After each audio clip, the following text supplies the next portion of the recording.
think we're back. Oh.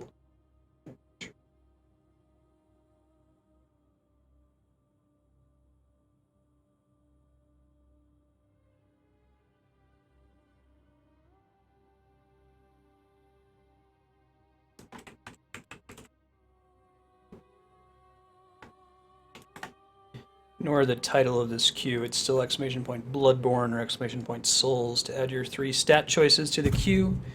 If you haven't yet, you can do that. I have gotten stats from Six Gun, Serp, Buckin, Leon, Spiky, Washu, Propagable, Nate, Chaos Factor, Sir Anderson, and Namaku. If you're not one of those people, you can join the queue with exclamation point Souls, followed by the 3 stats you'd like to see me pick. You can see my current allocation of stats in the top right corner. You can go just Google Bloodborne stats to see what each of them do. Just quickly, vitality are your hit points, endurance is your stamina, your rolling bar. Strength is heavy weapons, skill is finesse weapons, blood tinge is bullets, and arcana is item discovery, magic, which we haven't found yet, and magic items.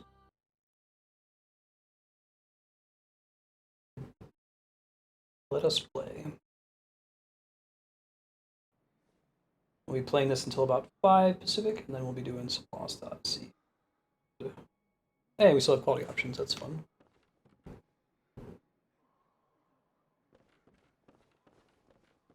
That bar Wi-Fi, though. Hey, Andrea. Good morning. How did you sleep? It's good to see you. I think the Pimp Cane is skill. Let me see if I can confirm that. I'm not actually sure. Oh, right. So things that I did last time after stream, I was kind of sad about how many blood vials we seem to need in order to be able to progress. So I did something crazy and I farmed up a ton. Hopefully this will last forever because it took like 3 hours. But I got 600 blood vials, 400 bullets, 99 pebbles, not that that really costs anything, and also one of each of the weapons that the dude sells. That's a hunter axe, saw spear, a saw cleaver, a rifle spear, and a stake driver.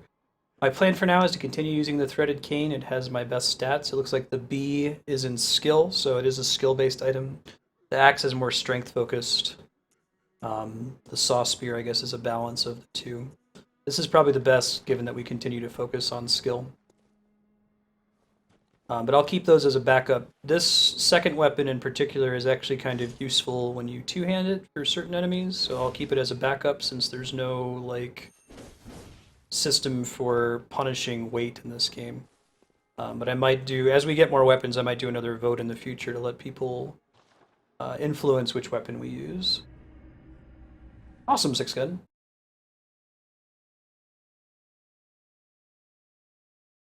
Yeah, exclamation point souls, first stat choice, second stat choice, third stat choice. They can all be the same stat if you want, and we'll keep moving down the queue. I've got it separately over here. If you wanted to see the current queue, you can go to souls.marsted.com. Happy breakfast, Andrea. Do you want to influence my stats at all in this game? Knowing that you probably don't give a shit before you bounce out. Hey, Dad Boy, how's it going?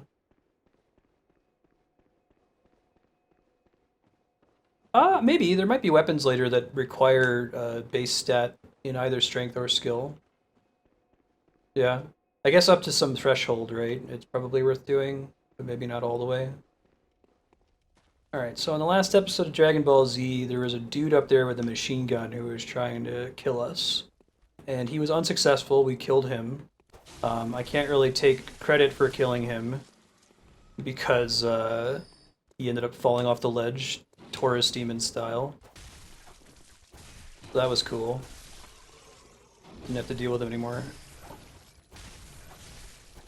Really like that regain mechanic. It'll take me a while to get back into the swing of things. I've been playing Dark Souls 2 off stream, so I lost any unlearning of Dark Souls that I did last stream.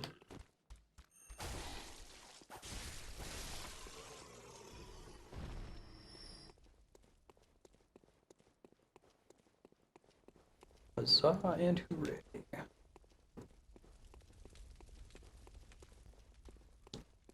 Notably in that effort to farm a whole ton of blood vials. I did not spend any souls on anything other than those weapons I mentioned and buying more blood vials. So we're not like 50 levels higher, we just have an unlimited, well, hopefully unlimited supply of healing.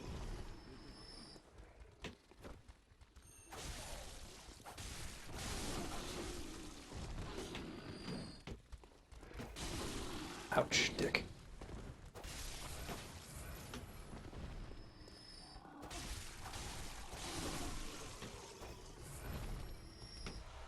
Hey, that's always fun. I'm doing alright. I mentioned a little bit earlier, since we beat Dragon Quest Monsters Joker 2, we're going to go ahead and collapse both the vote and the auction for the next game when I get back from Australia. So the night of the 29th, probably more like morning of the 30th. If you've got your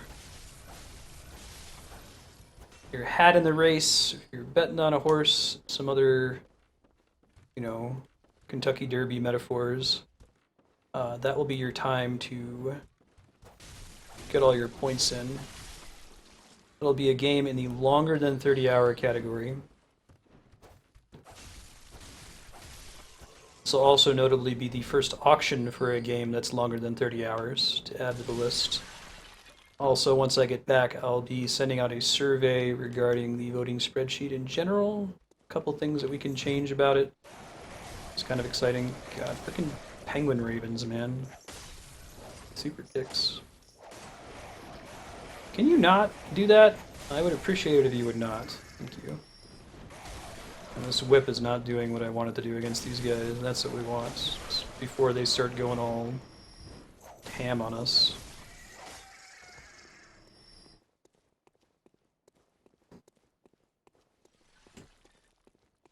Oh, awesome. So you've already done your personal statement and oral exam? I'm trying to remember the order that you mentioned for all that stuff. I'm hopeful that, paradoxically, I'll actually end up using fewer blood vials in the long run, given that I have so many of them now and I don't feel like I need to save them. When I feel like I need to save them, I don't use them when I need to use them, and then I die and lose whichever ones I had spent up to that point. Now I'm like, man, I got like 600 of these. That's enough to last forever.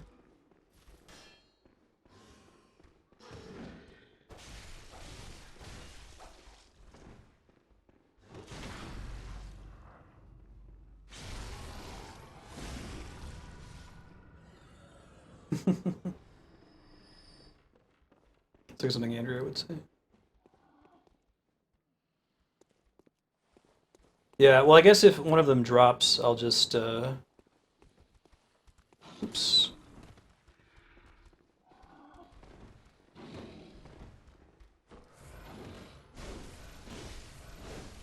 I'll just immediately use one and top myself off, or just keep it in mind where it dropped and run back and pick it up. So what I just did there, I figured this out while I was farming. It's actually a pretty cool tactic. You can press up on the D-pad in order to convert some health into bullets. That's that little red +5 next to my bullet list. But the cool thing is that the health that it takes away from you is orange health, so it can be regained by dealing damage. So what I do is I lure the enemy close to me, and then I immediately do the bullet conversion and then hit them a bunch to get the health back. So I basically get +5 free bullets. They're like floating bullets, not real bullets, so I can't sell them. They only last until I die or go back to a bonfire. But it's a pretty neat trick. It made my farming much easier because I wasn't having to use actual bullets when I was farming.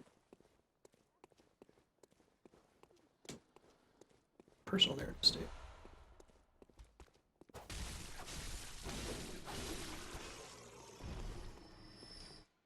Wondrous safe place.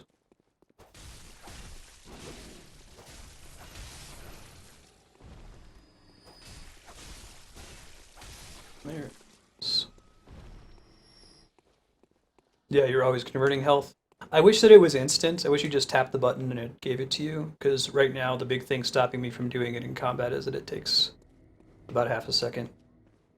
Although it is true that like all item usage in this game is about twice as fast as it is in Dark Souls, so you kind of have to disabuse yourself of the notion that using items and healing items is going to be a big risk that's going to get you in trouble. That was a shortcut that I opened there. There's assholes out here, right? Like some werewolf dudes, I recall. Hello, you're not a werewolf, you're a regular douchebag.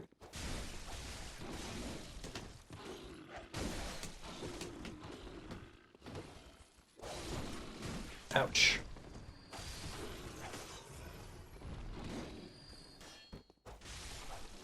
Perfect. You work on caffeine and sugar and party on booze. Nice.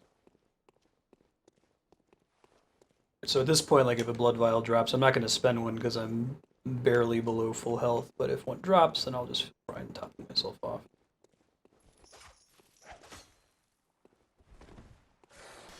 Come here. Come in.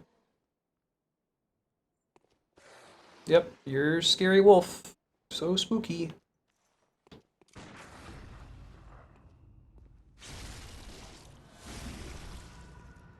So spooky. Oh, that was too late. That's better.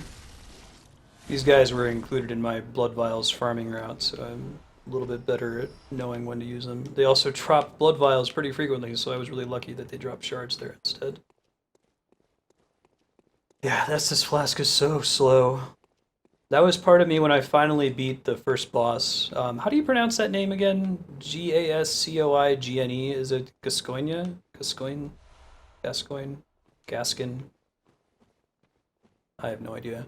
Anyway, when we beat the first boss, part of me winning was just realizing that it was okay for me to use healing items a lot more frequently.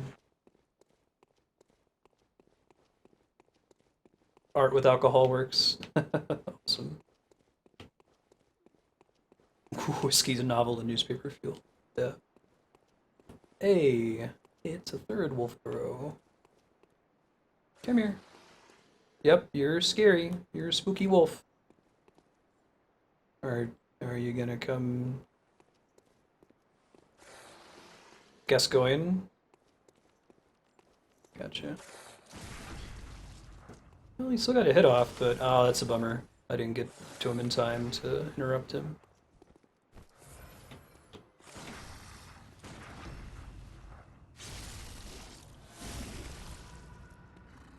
He's probably gonna drop 2 or 3 blood vials, isn't he? Oh no, Bloodstone Shard. Alright, that's cool. Yeah. Gaston. Gosh, it's disturbing to see you, Gaston. Looking so down in the dumps. Ooh, everyone here loved to be you, Gaston. Even when taking your lumps. Hello. There's no one in town as fired as you. You're everyone's favorite guy. Everyone's awed and inspired by you. And it's not very hard to see why no one. No, right, let's see. Are we down this way? You're a dude over here. Hello. What's up? That's what's up.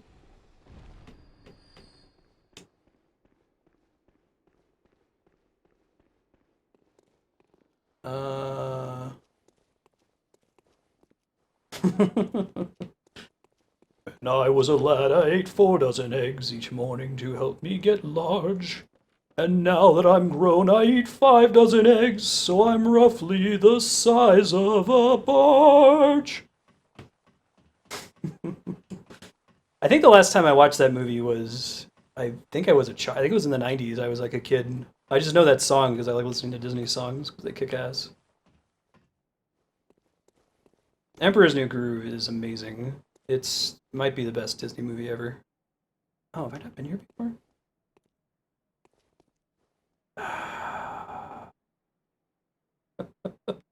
The answer is yes, I have been here before. A billion frickin' times. This is the entrance to this area. Well, that's okay. All the enemies are gone now, so it should be a short, long run back. Sans enemies. Surprised that's not like a shortcut. That would be a really, really nice shortcut.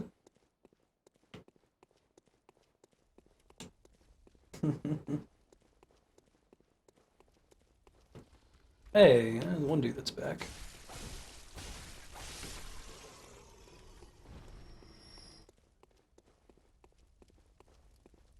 I'm especially good at expectorating patooey.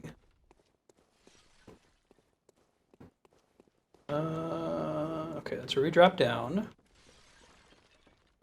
That's progress. All these dudes are dead. I love the way, so the way the ragdolling works in this game is that as you get a certain distance away from enemies, they pop out of existence. There's not a reason to continue rendering them, right? It would be a waste of resources. So when they pop back in, their ragdolling reoccurs. So sometimes you'll walk to an area that you already visited and an enemy will pop back into existence and ragdoll over the place. Oh yeah, Hollywood Video.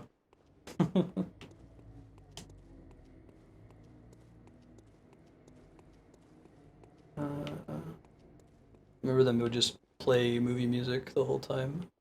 Probably hated that Titanic song. Alright, I'm going to try retracing my steps exactly without dropping down this time to see if there's a shortcut that I missed in that general area. That's a door over on the right. Probably going to be a shortcut much later. No, I don't actually know Friend Like Me, my apologies.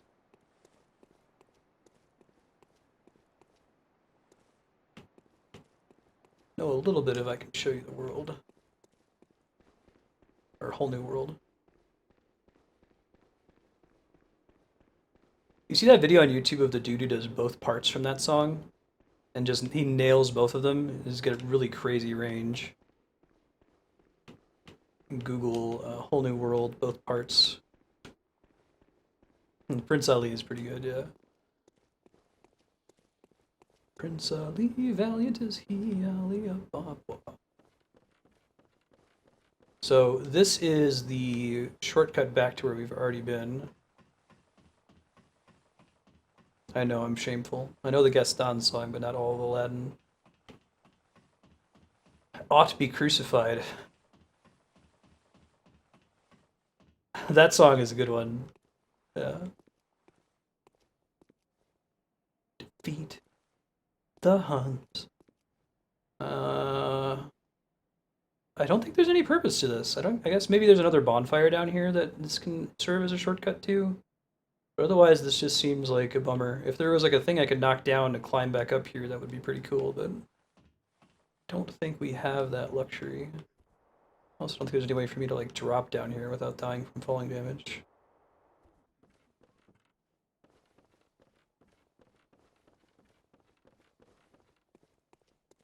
Yeah, I'll make a man out of you. Andrea would belt that out.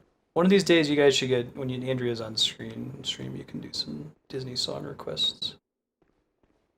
She has there's a huge portion of her brain that's just devoted to memorizing song lyrics.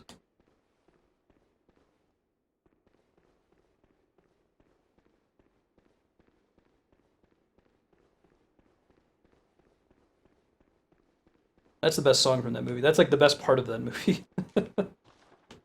Nothing here. Oh, that's going to happen. I can guarantee it.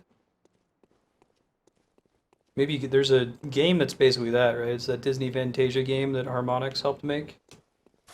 Whoa! I really like this mist effect.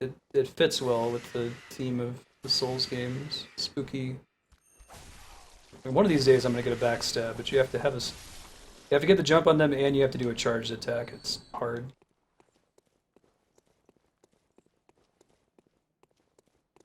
Come here. Really?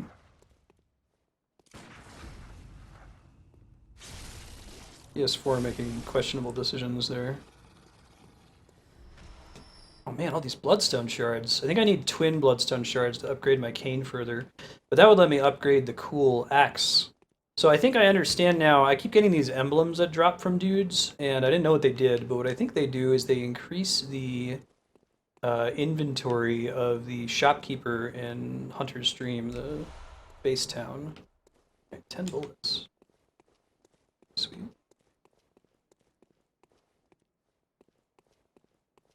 You remember what the lyrics sound like, but not what they mean. Interesting. Hey, it's a... I think that's a... crystal lizard? Yeah, crystal lizard. You see a little thing, gross thing running away from you. That's probably what it is. That's a kind of fun thing about this game, but it does make me worry for people where Bloodborne is their first Souls title. Is that there's all this stuff that's exactly the same as it is in a Souls game. It just has a different name. So like, okay, that's a crystal lizard. All right, that's a homeward bone. So you get it. You get that resonance effect. They don't have to really explain its purpose to you. What's this? Wait, I didn't mean to actually summon shit. I just saw a thing and tried to interact with it, and I spent an insight on that. No, that's a bummer.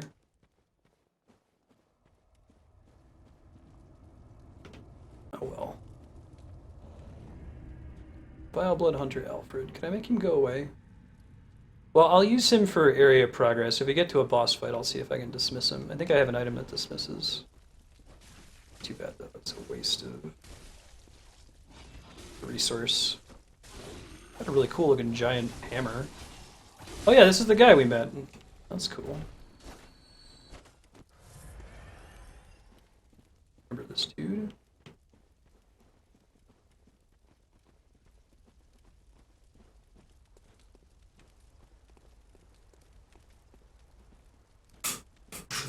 Oh yeah.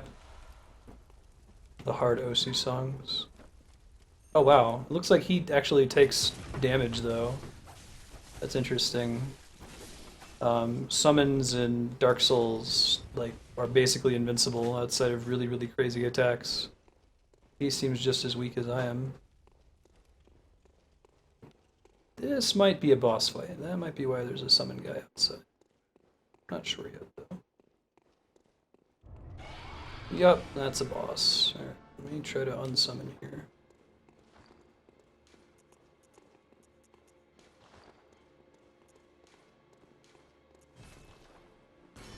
Later, dude. Making this fight harder on myself for no reason. Hey, this is the gross version of the nice guy we met in the castle before.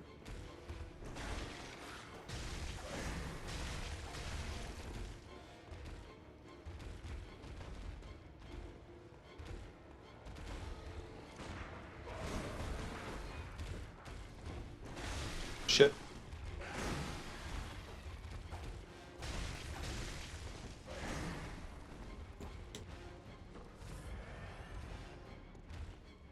The boss has more health. Oh, great. That's bad.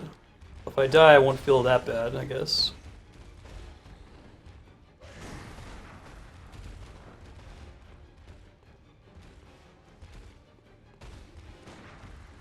That was early. Good to know.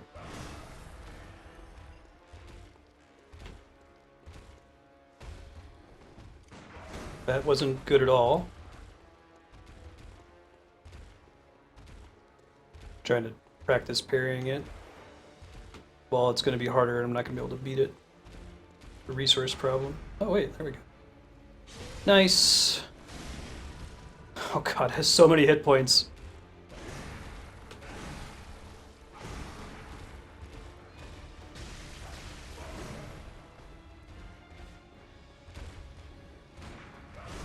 Ouch.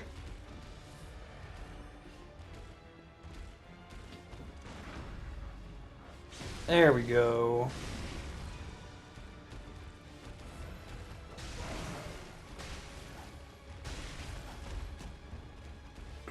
That works. That's cool. So I can have infinite bullets if I'm smart about it.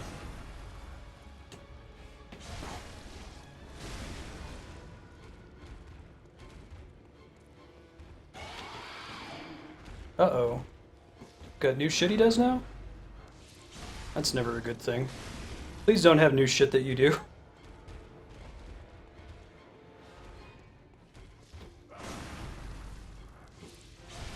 Oh, he's got a poison effect. Alright, we don't want that to happen. That would be very bad. I'll let this meter run out as soon as I can here. Nope. Shit. Shit.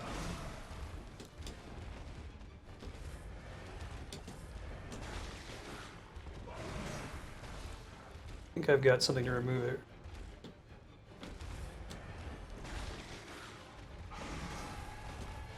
Shit, man. Dude's not screwing around.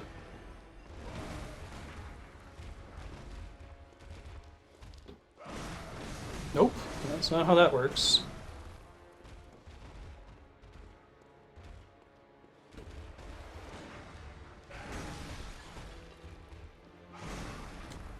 Oh, that was it, but I'm not going to get it now. It's okay.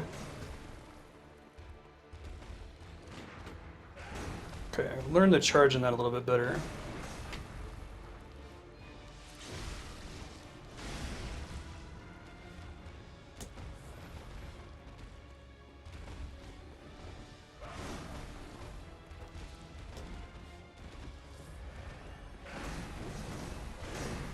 Come here. This guy seems easier than the first boss, Gascon.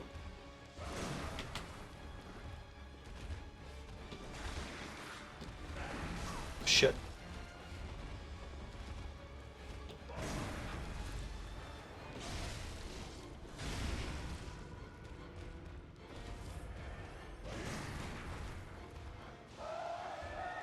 Shit, he's getting pissed again.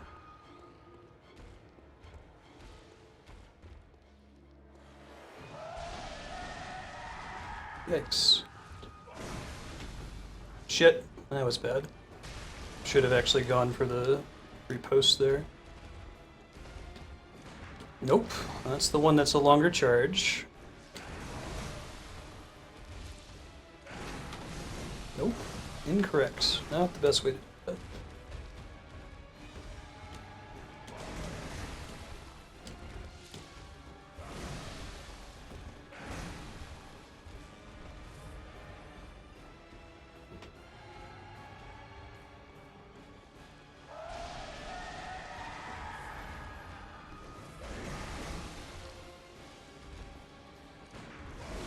Whew. Uh-oh, that's a new one. Can you not do that?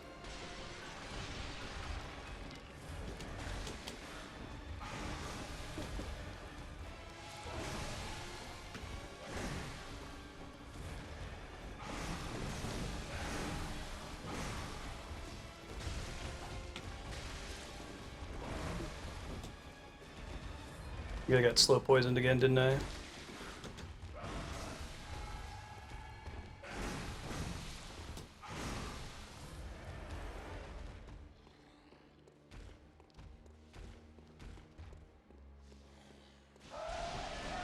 Nope, that doesn't work.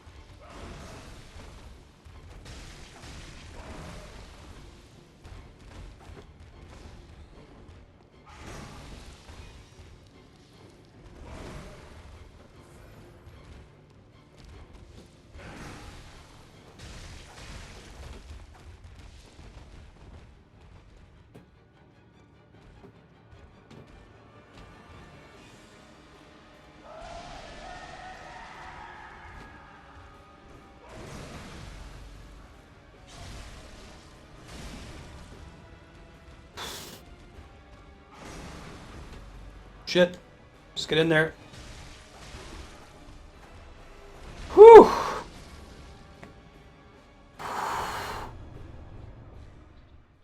One, I used the convert health to bullets thing like several times there. Later, six gun. Oh my goodness gracious. And I'm flatlined. Try switching toes here.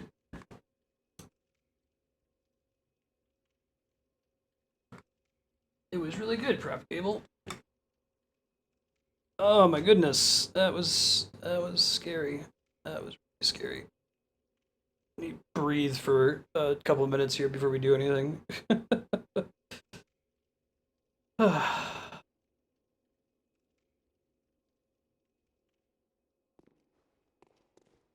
Was my heart rate monitor dead for all of that? I couldn't tell if it came back at the end there. I could definitely feel it coming out of my chest.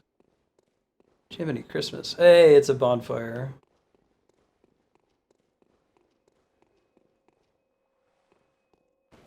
Yeah, that sounds right. That might be it, Serp.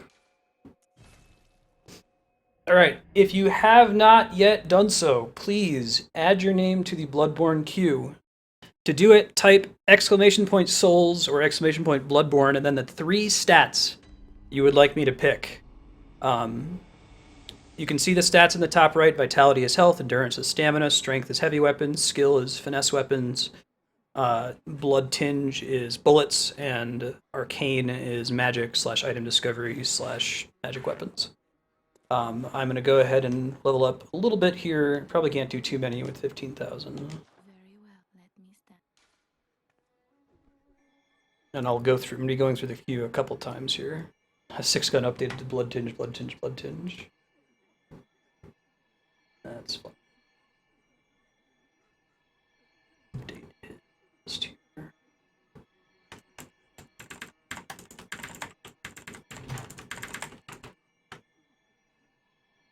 I was at 160. Jiminy Christmas. Hey FW, thank you for the host. I appreciate that. All right, so Namaku is up next with strength. Mario 64, nice. You doing like a speedrun or something? All right, if no one new enters the queue, then it's... All right, Heaton, D6 3 times. I'll wait for Heaton's stat choice to come in. We'll add it. Strength is 12. That's +2. Yukapo has strength, vit, cane. All right.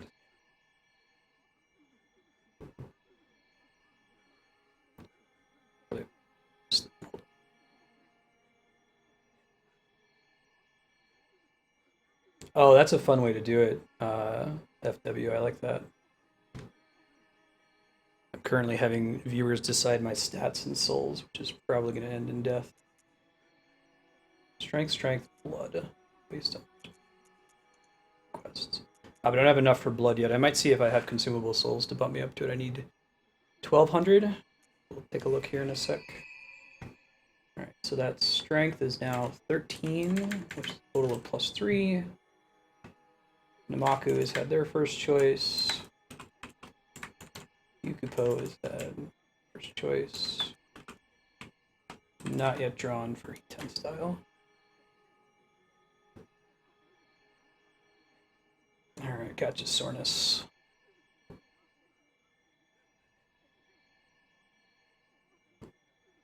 Close. Quickly.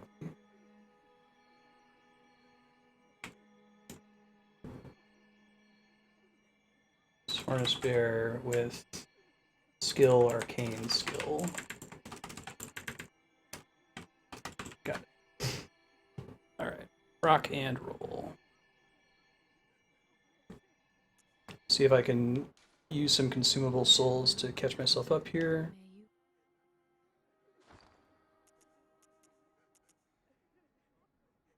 Yeah, propagable with skill, skill, skill. Let's see. How much does this give? It's pretty perfect, right?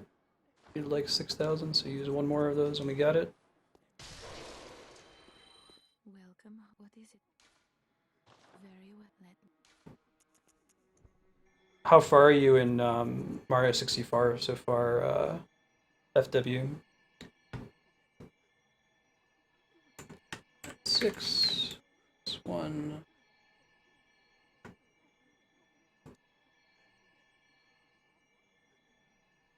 Gotcha, Dieter. Thank you.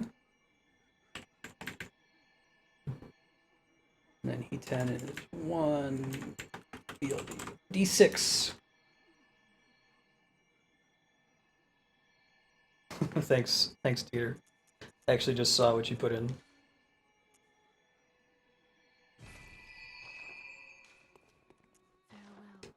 Alright, so what are my stats now?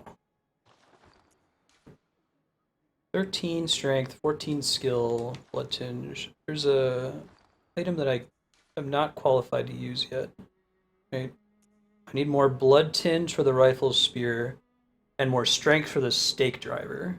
So I think what we'll do is we'll do a poll for what weapon to use at the start of each Bloodborne stream in the future. Right now, there's the threaded cane is just the correct choice. But if we eventually are able to use the stake driver, that's kind of cool. It's like a little machine that stakes the shit out of people. Yeah. Oh, would you change yours to propagable? Let me try to fix it here.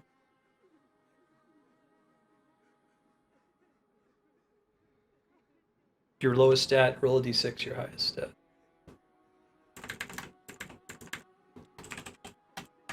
Probably shouldn't be editing this while people are adding stuff to the list here. Serpent has changed his a bunch of times. Probably just need to restart it for people who have already joined in between streams here. Yahan's still on here with what? Oh no, Yahan at all yet.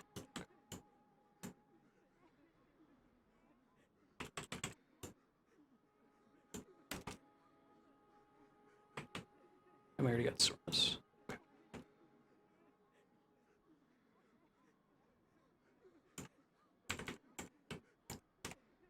Perfect.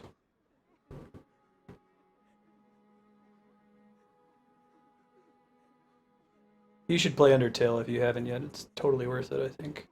I got some kind of chalice when I killed this boss. Let me see if I can find what that was.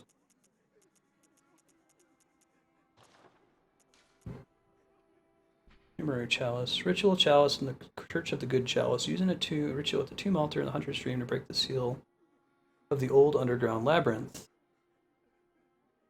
Oh, so you need this to unlock new areas, I presume?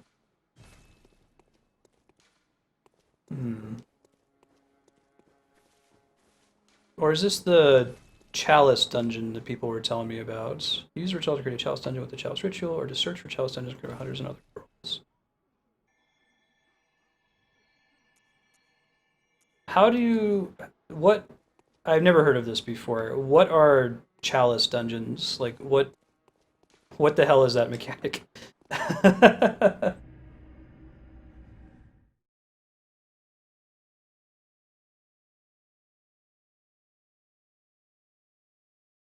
If you guys know the function of the chalice, whether I should use it or if I should save it for later, if it's like you get to go in there once and they kick you out if you die, so it would keep me from trying it. I wouldn't mind if someone hasn't played Bloodborne before if they would just Google it too. Fine. I wasted an insight getting in here, but I gained 3 insight beating it. Challenge dungeons? Are they like randomly generated or something? It mentioned something about playing other players' dungeons. I don't know if you can create levels in this or something. That seems crazy. Ah, well, this was a dead end, isn't it? Let me make sure it's actually a dead end. Oh, so you get like drops and stuff? Is there any reason why I shouldn't just create one now and check it out? Like, it doesn't like kick you out if you die and make you find another chalice, does it?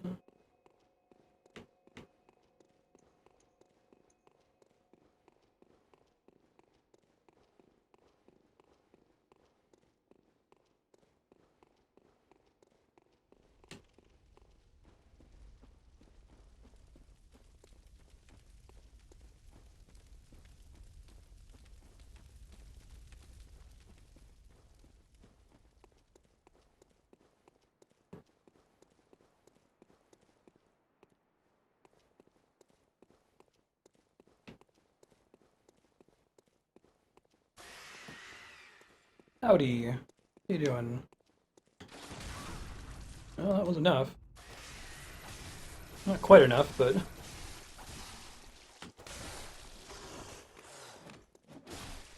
Ouch, dick. Why you gotta be so rude? Ow. Why do you gotta be so rude? Other guy was just being rude. Peer pressure?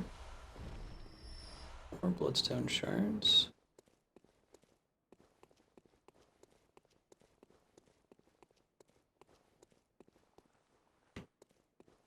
Are you guys talking in hide chat or something? This might actually be a dead end. Maybe we need to do the chalice dungeon. Or maybe this was just an optional area that I moved to here. And that's all death. That's a cool church. Really impressed with the environment design in this game. It seems pretty top-notch.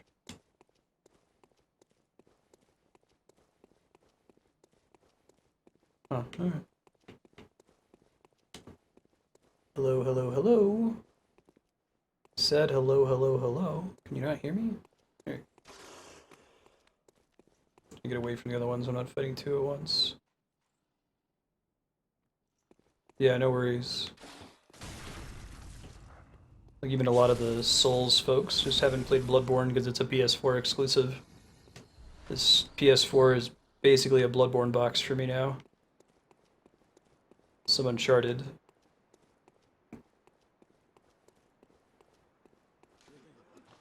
Fear ambush. Yeah. Oh, yep. He just kind of shows up there. That's cool. Give that message a rating in a sec. Gonna go all ham on me? There you go. Not like that though, dude. Come on.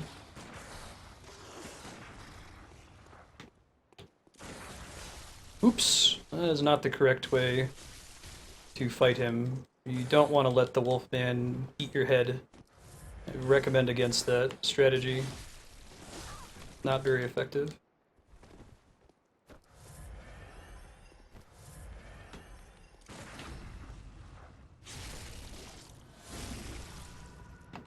Hey, King Border, how you doing? Yeah, it is my heart rate. Mostly spikes during boss fights. It is an actual oximeter that's plugged into my toe. Measures my for real heart rate. Yeah, I kind of like that when you go check that corner, that wolf just spawns. That's pretty neat.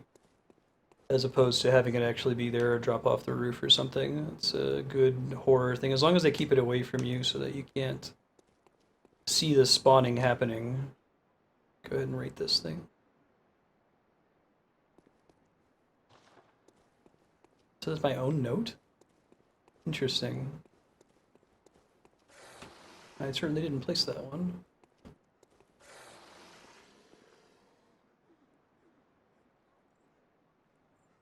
Come here.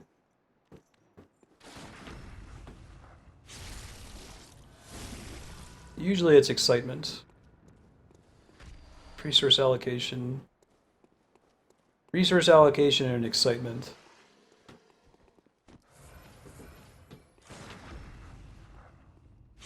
I got some of it back. Whoa, hello! Hey, we've got full invincibility during visceral attacks again, unlike Dark Souls 2. Oh, that's good. Come on, is it whip time? Shit, that's not the right way to do whip time.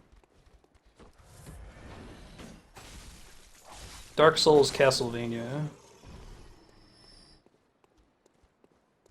Well, now the whip is kind of pointless.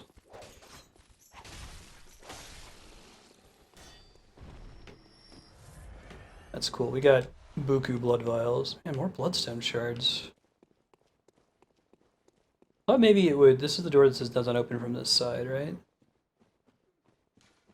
Maybe there is still something I can do in the cathedral. I would like to do all the optional bosses, I think. Yeah. I don't want to do any optional bosses that would make me an evil character. Like playing as a good guy for my first playthrough.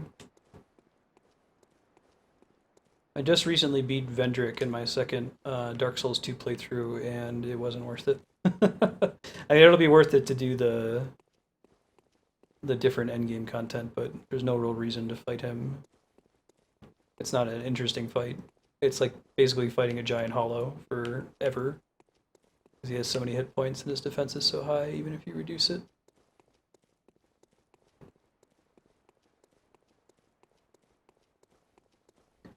It is a place to progress. It's probably in this church thing. I haven't had a gravity death yet. I don't think that means that I'm better at it. I think it's just that the level design doesn't have quite so many areas where you can fall to death.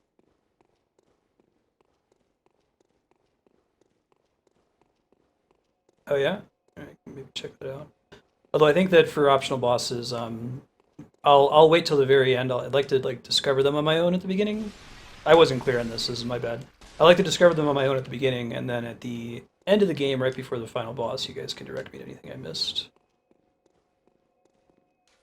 No, I googled some stuff where you have to like get a bunch of boss souls.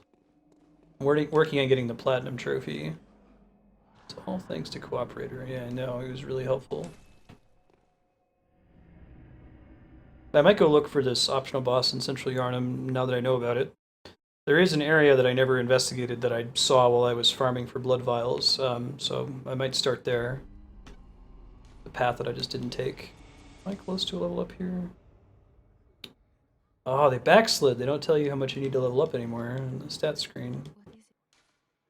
Very well. Let me 6641. So, may thanks. Do more.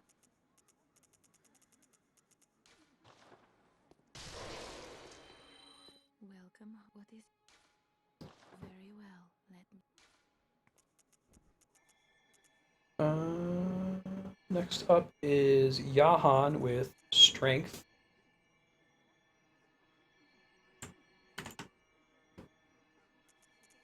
Yeah, it's not a problem. I was planning on investigating that area anyway. Especially now that I'm kind of stuck. Since it looks like that boss didn't go anywhere and there's nothing else down there.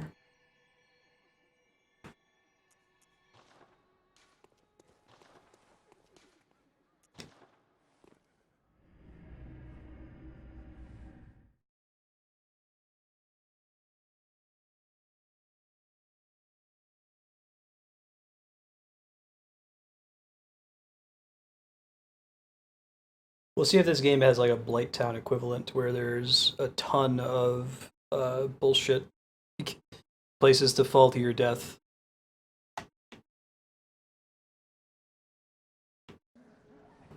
I am Spartacus.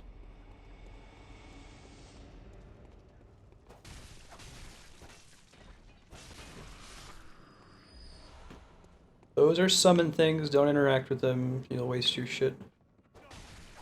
So this is the farming route. Yeah. Get some bullets from this guy. Thanks for the heads up about him dropping 4 bullets every time. And then you heal yourself back up to full with some extra bullets left over.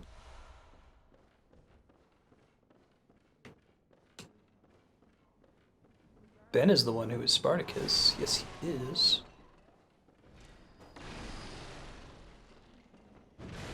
Ow, dick. Why you gotta be so rude? Alright, and then I figured out this fun shenanigan for dealing with these guys, who probably aren't so bad now, but they were bad for a while. There is no cheese in Dark Souls. Even wolf cheese.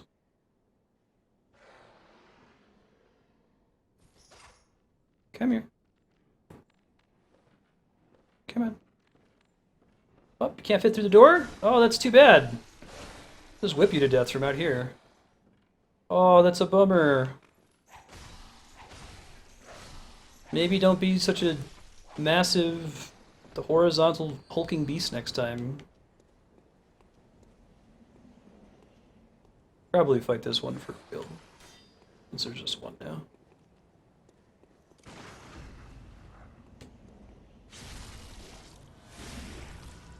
Oh man, he's got more hit points than the other ones.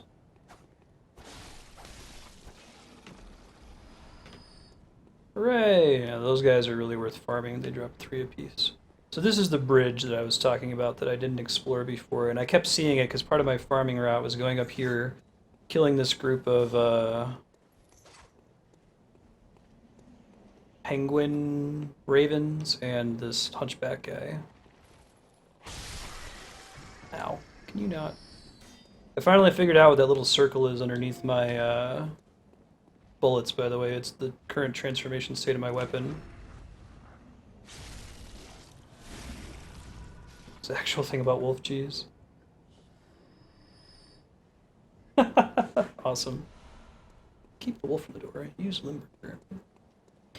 If you are a Souls fan in chat and you haven't played Bloodborne yet, I will give you a really invaluable tip that Flarewing gave me, and it's that the correct parry time is when the enemy is on the downswing of their animation.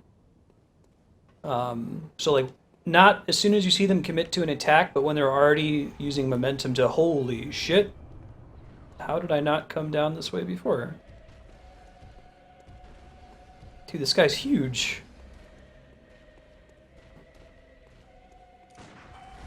Alright, that was the incorrect way to do it, if in fact it works at all, which it might not.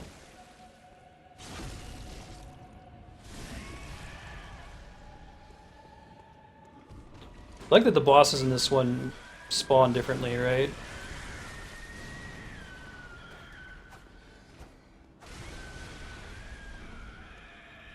There's no fog doors to tell you whether you're about to get into one or not until after the fight actually starts.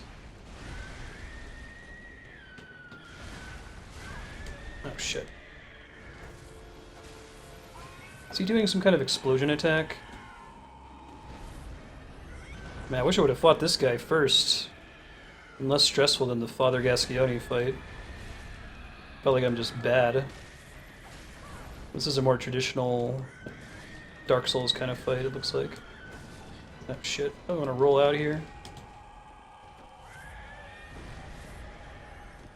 That was too many.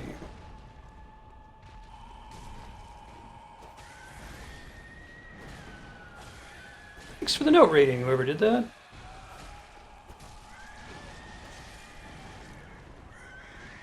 This guy's all about stay inside of his reach, I guess.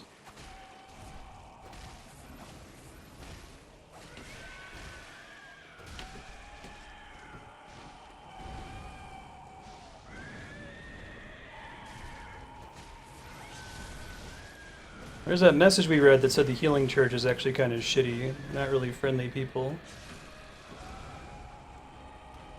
You guys liking the big zoomed in view of a monster crotch?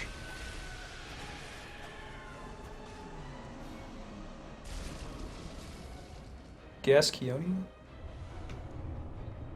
Sword Hunter badge.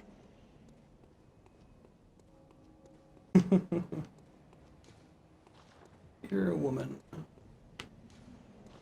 7 rating. Huh.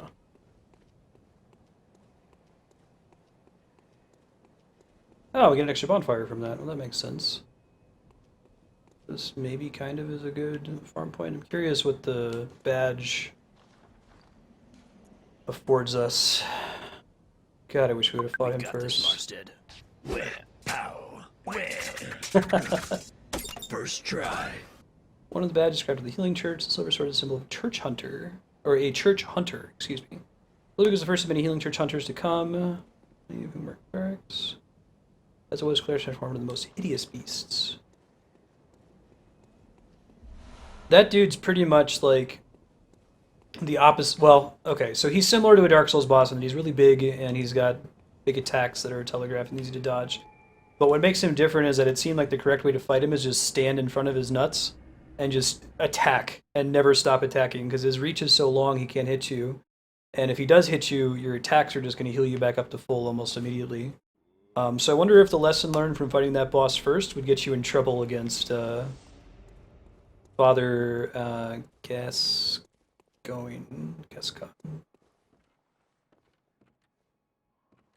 Yeah, clericist. Let's see what I can do with the sword badge. And the few were lost again in the hands of men. But if the old hunter tales remain true, one of the holy chalices is worshipped in the valley hamlet. Yet the town, it was burned, and about the perfect. I think that's the one I just found. It might be.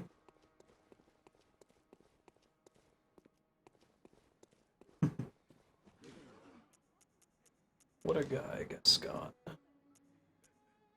Ah, new weapons. Okay, so Kirkhammer is the new one.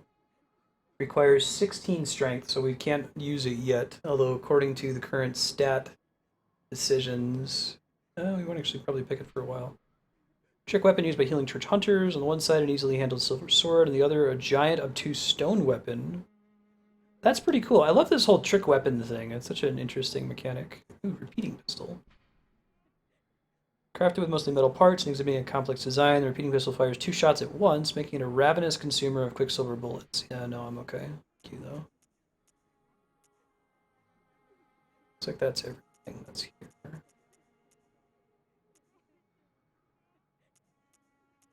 Yeah, the giant sword hammer is pretty rad. Strength, strength, strength. Okay. I'll try this chalice dungeon thing. Am I close to leveling up? I'll do one more level first. Welcome. What is it you... Dieter, since you'll probably be drawn soon, do you have a serious entry to the queue? Probably just pick my own stats when your turn comes up, otherwise. 7,000. So that's... Very well. Let me... Echoes become my strength.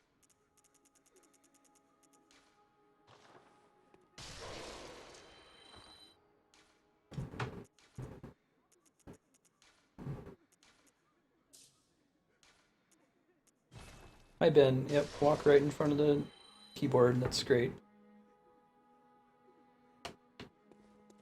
Welcome. What is... Very well. Let me... Alright, so this one is Soreness Bear with skill. Arcane skill.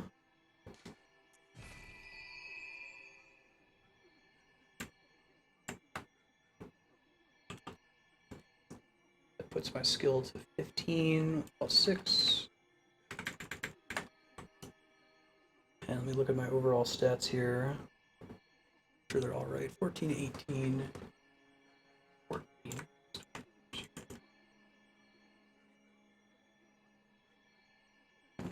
Yes, you can cat cam as much as you like. Knock yourself out. Thank you for asking first. Yeah, this one's on PS4, so it won't draw attention. Oh, where there's 2 of them. Oh, I guess maybe it has thing I can return to later.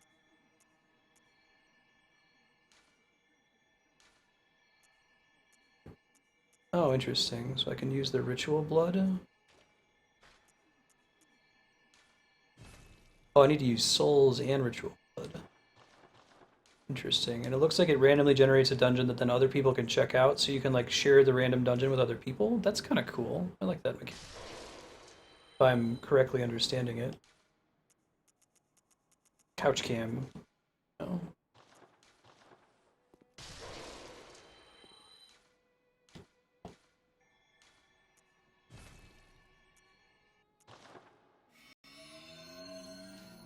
Rituals finish the challenge, but the altar now explore the dungeon.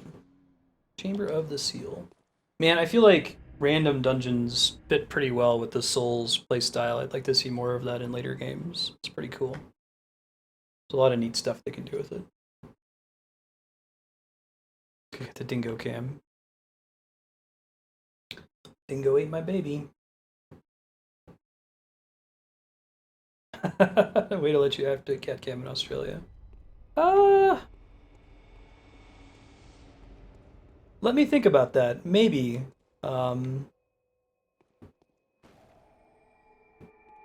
Just go buy a cat. Yeah, I'll consider it tonight.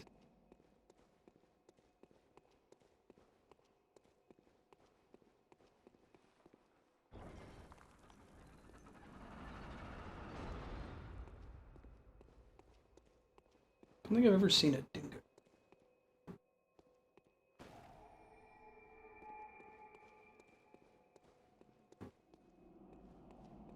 Oh, it's kind of a boxy room-to-room dungeon style. That makes sense.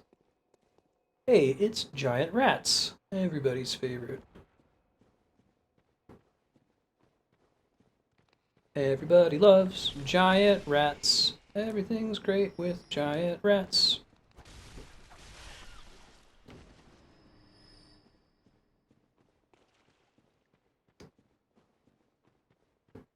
What could go wrong with giant rats? Who are these dudes down here? Oh, you dick.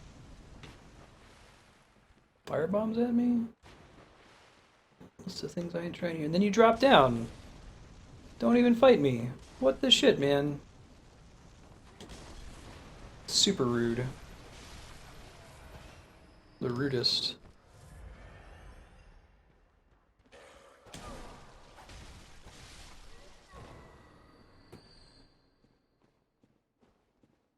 Yeah, like fancy rats. Hey, legit, like hollows. Kind of enjoyed the difference in visual style with everything being kind of tall and spindly rather than big and burly. And the lack of like traditional naked bald hollows like you see in Dark Souls. Everybody has really robust sideburns, sideburn hollows.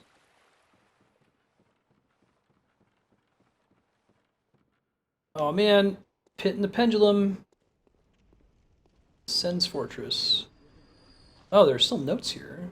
So I guess it can't be completely randomly generated, right? It must like pick one from a preset list of possibilities. Oh shit. That sucks. I didn't realize that guy would throw a thing at me that would stun me. I think I'll put a note there for whoever comes through there. Fear ranged attack. Try running, but fear ranged attack.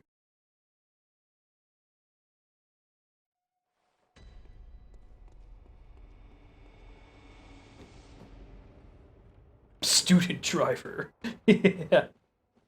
Bummer. You guys want to proc You Died.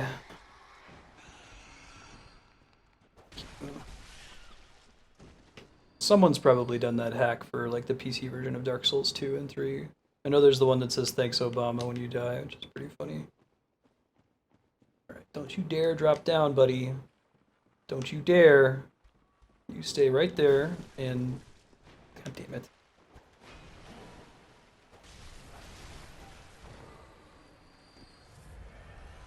Poison knife. Guess maybe them having a poison knife on them should have given me a bit of a tip. Okay, so we're gonna leave a fun note here. Right note.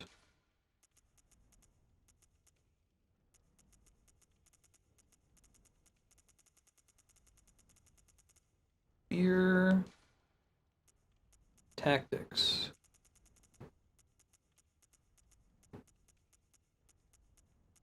Fear projectile. But time for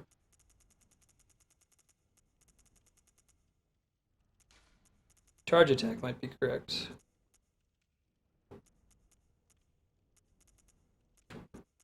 Time for charging forth. Sounds good.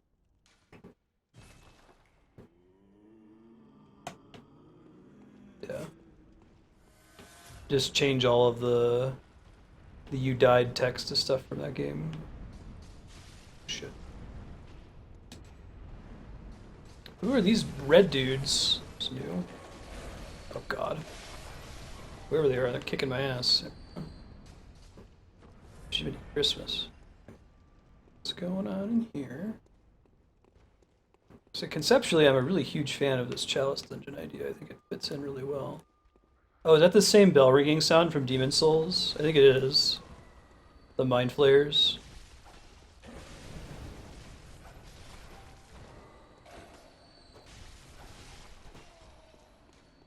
Beware a projectile reeks of poison. Hello.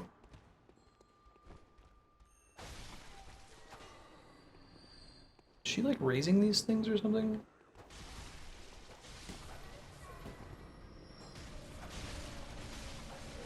She totally was. What a bitch. What kind of necromancer lady summons evil red exploding zombies? A rude one, that's who.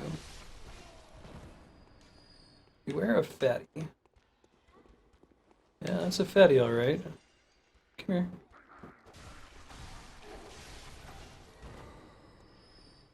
Whoa! Who the hell is shooting me? You shooting me through? Oh, that's not a fog door, that's just mist. Man, I was saying I like the mist. I feel like I like it less. Shit. Poisons. Knocked over the incense cup. Let's get poison.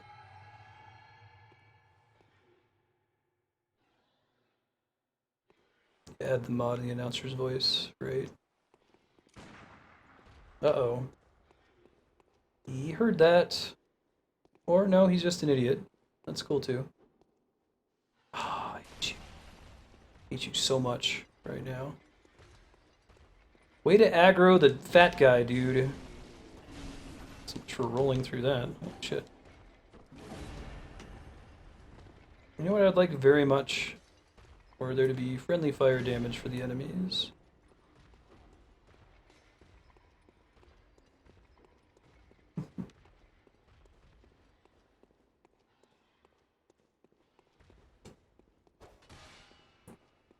Oh, hi. Dude's just chilling there. Just chilling. Okay, come here, guy. Yeah, man, that downswing tip from Flarewing, super helpful.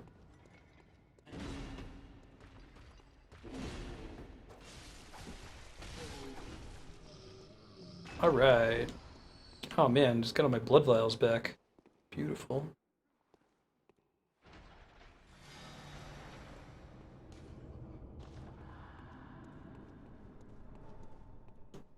Somewhere, a door to the old labyrinth is opened. Despicable fatty. It's a dirty job, but someone's gotta do it. Hey, it's a dirty job, but someone's gotta do it. One of the best Faith No More songs. Now, is going down actually a good idea in here?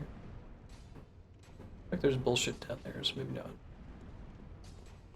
Might be another way in here too that's less bullshit.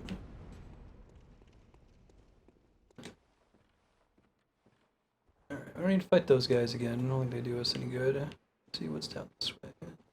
Just that room above the pendulums? The pit, as it were. Howdy, you got a cool sack of something. Oh, you cast magic spells. That's neat.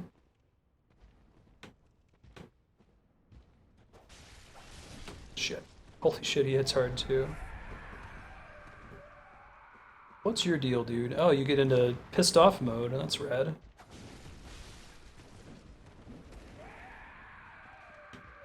Like eat the body or something to enter pissed off mode? How did that happen?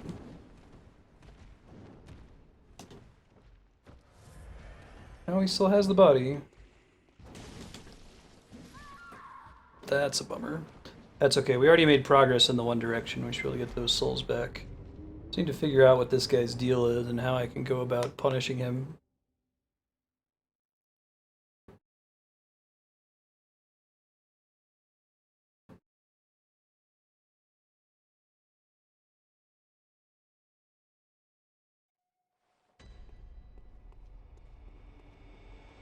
Alright, try that again.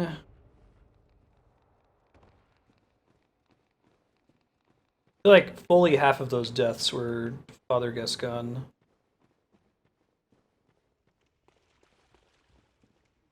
Oh, also something cool that I learned. Something cool that I learned when I was farming for blood vials. You see how this enemy has like spooky eyes like that? The reason he has spooky eyes is because he ate my souls, and he's stronger now because of it. So to get my souls back, I have to kill him. Look, he swings the body sack at you. That's pretty awesome. Now he's hard.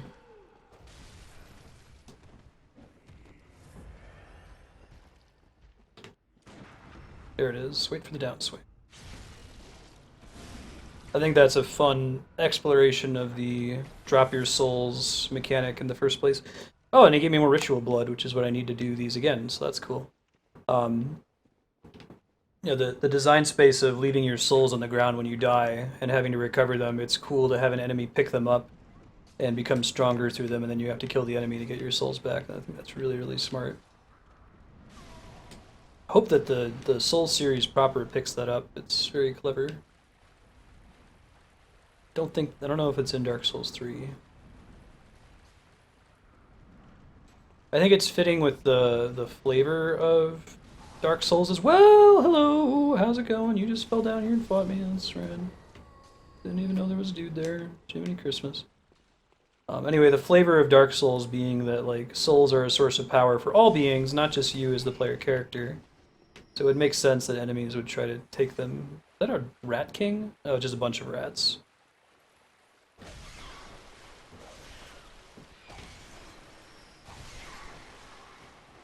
That whip. Paying the bills. Holy shit, there's a bunch of them in here, aren't there?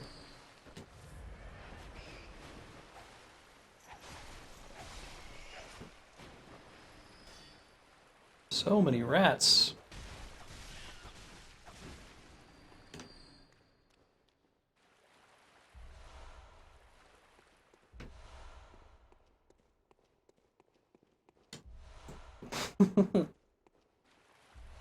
As longtime mutants, we'll do anything for you. Play Whip It. No, play the other one.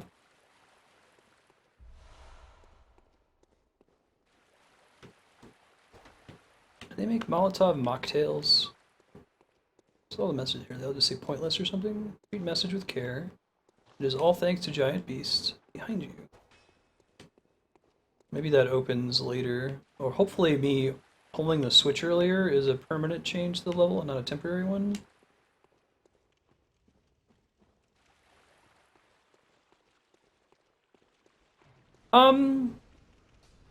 Well, I don't know, because, like, once, if you die again, then the souls are just gone forever. And it doesn't seem like it really significantly increases the effectiveness of the enemy. Like, at least I haven't been able to tell. Like, you saw that the dude seemed to have about as many hit points as he did before. And his attacks hit about as hard.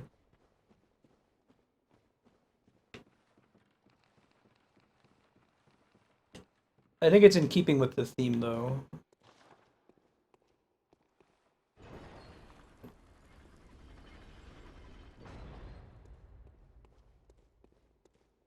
Yeah, I think that if the enemy kills you or you die before you get them back, even though he stole your souls, they're still gone.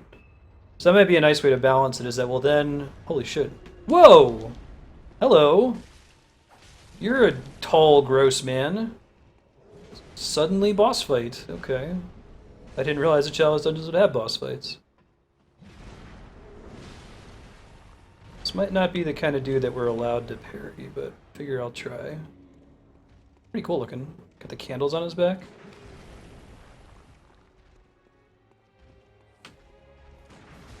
Nope, that wasn't the right way to parry him.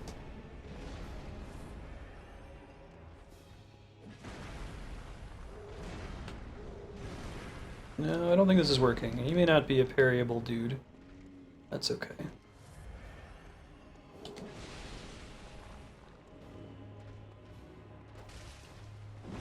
Holy shit. That backswing, though.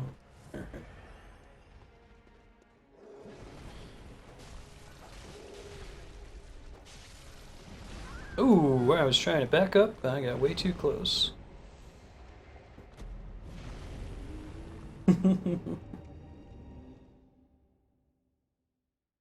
I read that the last giant, or was it Serp that said this in Discord? The last giant, the first boss you fight in Dark Souls 2, is also the king giant that you have to fight in the past.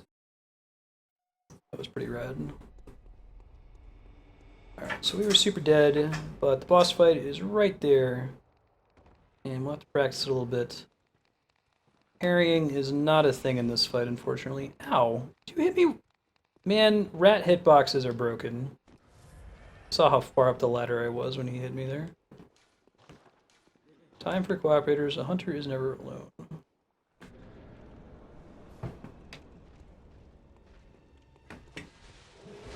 Why do you say that?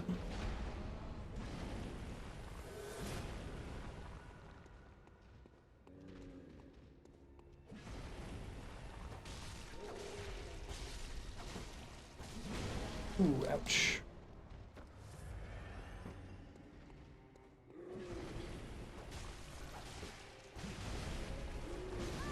Oh shit. Okay, he does a combo where rolling away is not a solution, or if you're gonna roll away, maybe don't roll in the direction of his combo. If he goes left, right, or something like that, that adds some difficulty to it. I could try fighting him from more of a range with a whip or something.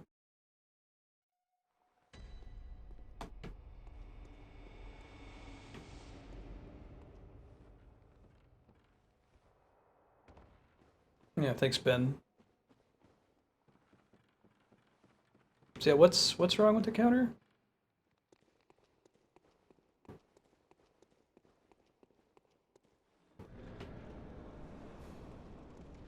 I'm glad the boss doesn't eat your souls. That would be shitty. I think it's just regular enemies. Ow. Walked into that one. Trying to learn his move and see what's punishable and what isn't. Looks like you have crazy iframes in this one. See, that's called... Maybe we actually do want to roll into the attack that's going to happen to use the iframes. Oh, I mean, I'm keeping an eye on it, but okay. So I don't think we're going to beat this guy before 5 with Lost Odyssey, but we'll make some reasonable attempts, and then we'll open with this fight the next time we play Bloodborne after I get back from Australia.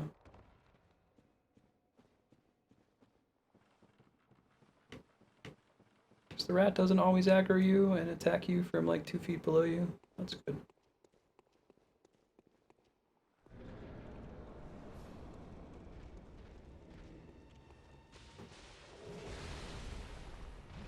Nice big circular arena with no, like... 1, 2, 3, 4. 1, 2, 3, 4.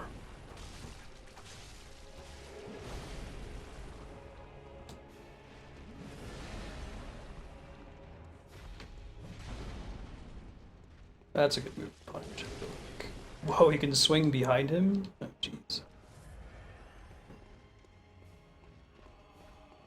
Yeah, I'm trying to figure out what I should do, though, if not wait for openings, right?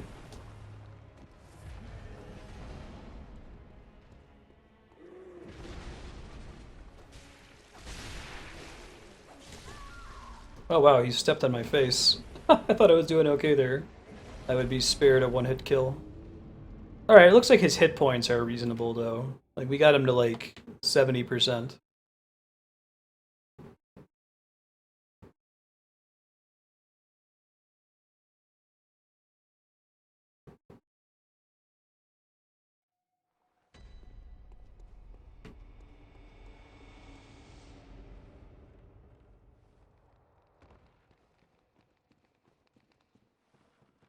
Please don't bite me. At least they do a little bit of a jump. It makes me feel a little bit better about getting hit on the ladder before. What's up, dude?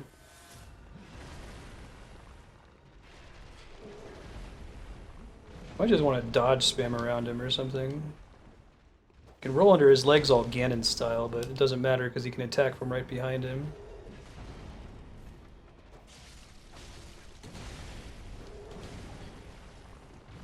Holy shit.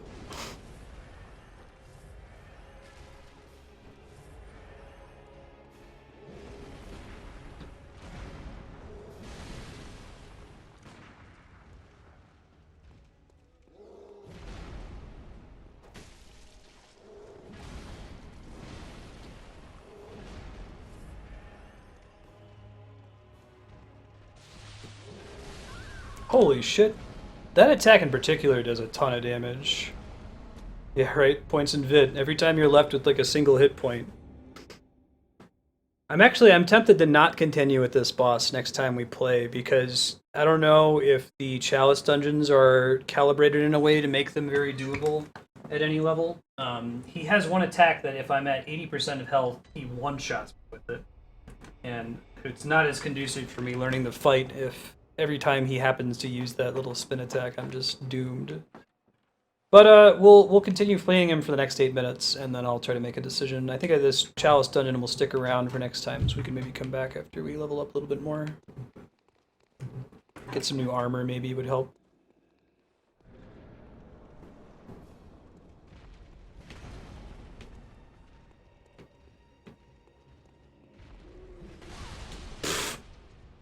That move's almost a one-shot.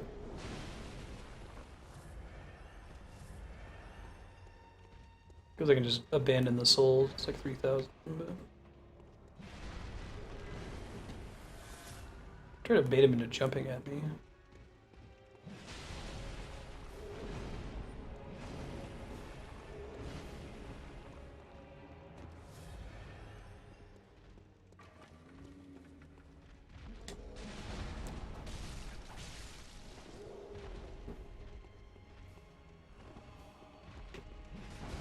Ooh, okay. Don't have that many iframes.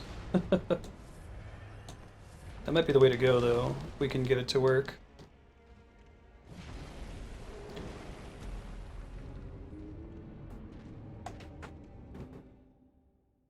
This will be a good boss fight for me to learn how many iframes you get in a dodge in Bloodborne. I think I had to learn that on Smelter Demon in Dark Souls 2. And I think it may have been ONS where I finally learned it in Dark Souls 1. I tried Googling, like I wanted to just know like how many iframes you get in a dodge roll in this game, and no one has done the research. Like, I keep seeing people say, oh, there's more iframes, or oh, there's fewer iframes, but no numbers. Alright, later, Jahan. Good night. Thank you. I will be posting in the Marsted IRL channel. I will do my best not to die. Souls are still over here, they're at the door.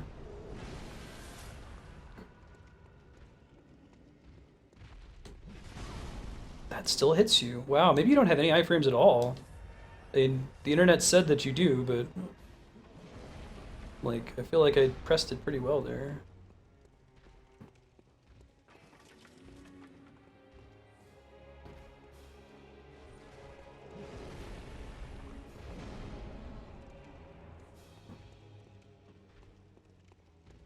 Come on.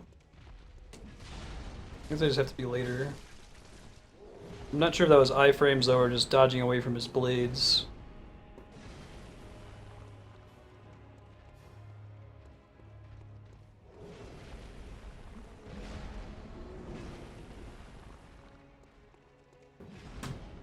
Okay.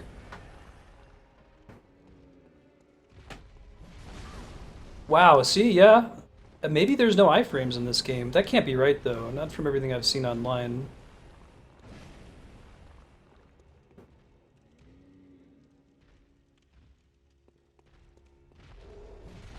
Yeah. I was able to beat Smelter Demon on my first try in my second playthrough of the new character. I was like, man, dang it. ONS was the only one that took 2 sessions, I think. Maybe this guy might be the second one.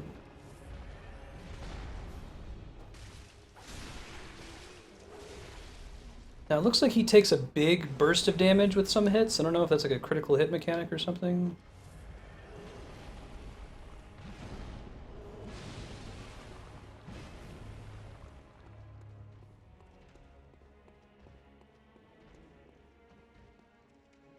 Come on, do your jump.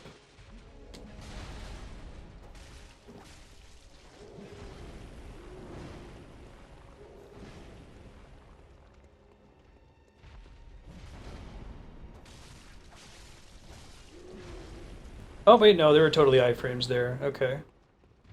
I just must have been doing it wrong this whole time. Uh-oh, that might be a new thing that he just did. Most of the bosses in this game seem to have some kind of phasing going on.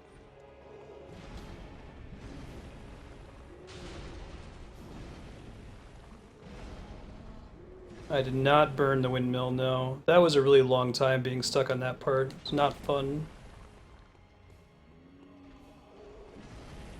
Come on. Oh, does he stop jumping at this phase? That would be a good way to make the fight not as trivial.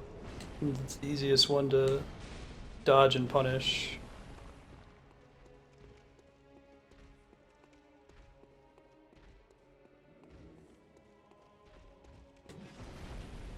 That might actually be the case. Oh god, I got stuck on a wall. Get some extra damage in with the gun. Got a ton of bullets.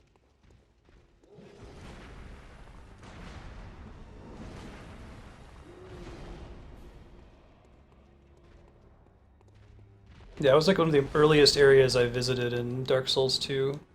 was part of the problem. When I went there in my second playthrough, I went there much later, and it wasn't anywhere near as big of a problem. Oh, I wonder why that worked. That's cool that it works in boss fights sometime, though. Didn't know that was a thing.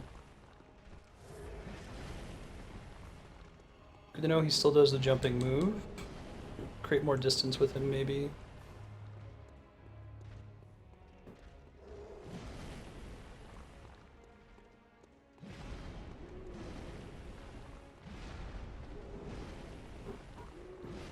Come on, dude. Jump it up. Come on and slam.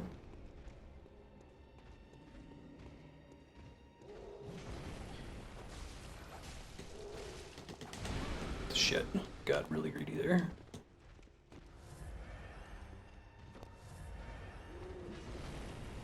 That might be one I can go for, that thrust, if I can learn the timing on it.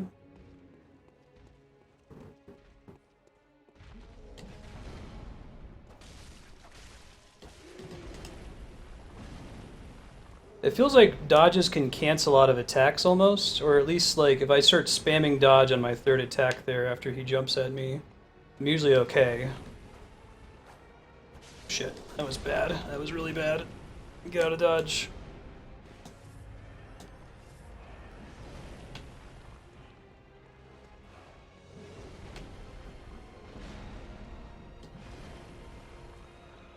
Yeah, I think the burning the windmill thing is the dumbest mechanic in any Souls game that I've seen so far. Just because there's really no reason for you to know to do it. I guess there's messages are kind of helpful, but even those are, it's difficult to tell you. Like, why would you expect to burn this metal circle? Take it slow, don't get excited.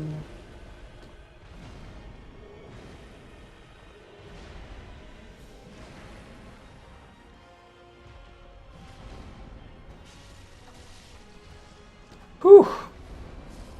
Alright, so I don't know how Chalice Dungeon bosses are gonna work. I guess put like a parentheses C parenthesis before the boss name.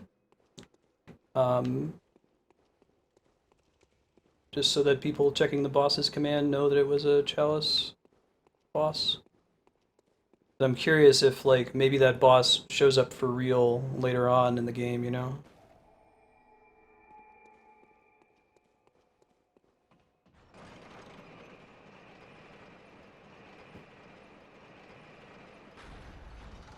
Or maybe there's a set of bosses that only spawn in Chalice Dungeons. Oh, there's another level?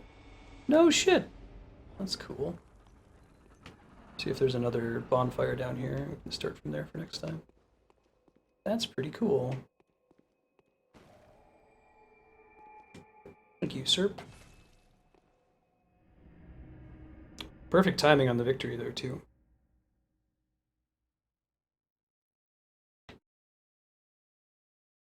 Yeah, spiky. I spent this past Sunday doing that. This past Sunday was all Dark Souls 2. Welcome.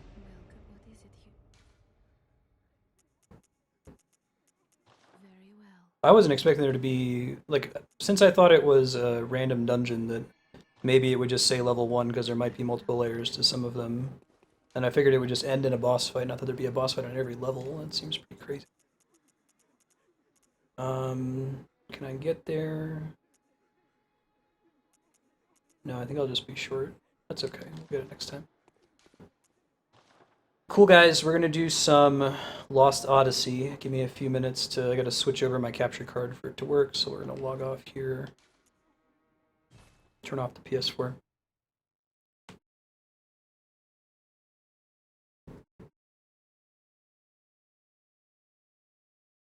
Lost Odyssey will be picking up from a area that's got a bunch of battles. Like, the first 2 sessions have mostly been story, and it's a really cool story. I'm glad that last time we played, we got to see the very cool little segments from the Japanese author. That's my favorite part of the game. Be back in a few.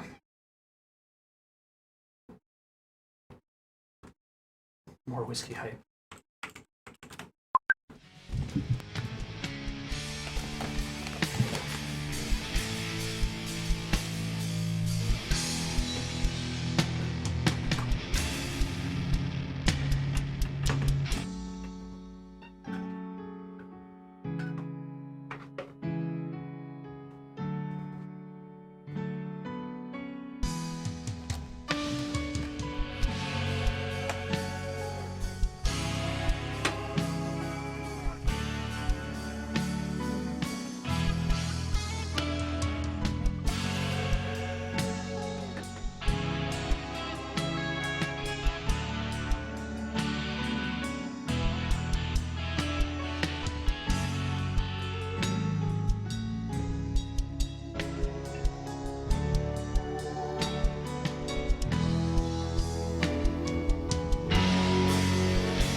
Okie dokie. Let's go. Like I said, I remember this part of the game being pretty hard. There's a boss fight that's not messing around that we might die to, so we might have to do some grinding in this area. I'm gonna have to practice the game mechanic. This one, that's me. Make sure I was grabbing the right save. Looks like it was defaulting to the latest save, which we didn't want to load into. That was where I stopped playing it. It was really good, but I got to a dungeon that was particularly like Dragon Quest grindy, and I was spent like an hour in there away from a save point and finally died and just lost all my progress. And it blew the wind out of my sails. Sucked the wind out of my sails, because you don't blow wind out of sails. Yeah, get every Odyssey game, and then play games on the old Odyssey system from way back in the day.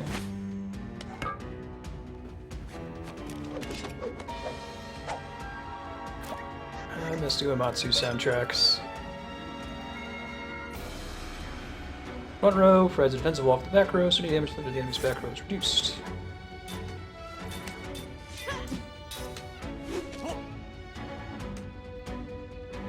Guard condition. I like this system. It's kind of cool that there's actually a tangible benefit to people being in the back row, whereas in most Final Fantasy games it's pretty much just that they get like a 50% defense bonus or something. Here it's more tactical.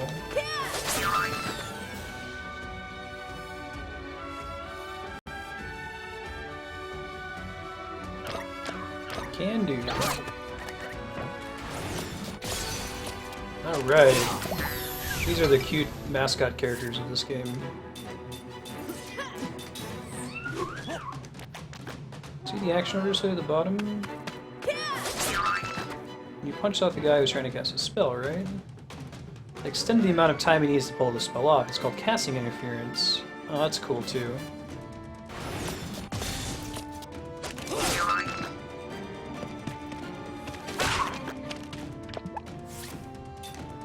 Still delaying his spell, which is good. Hey, Hunter.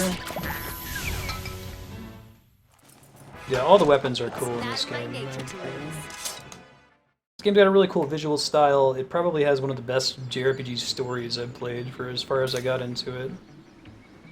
Spells bought in stores, raising your level. Equip skills you need in question. Spells you learn in the spell book.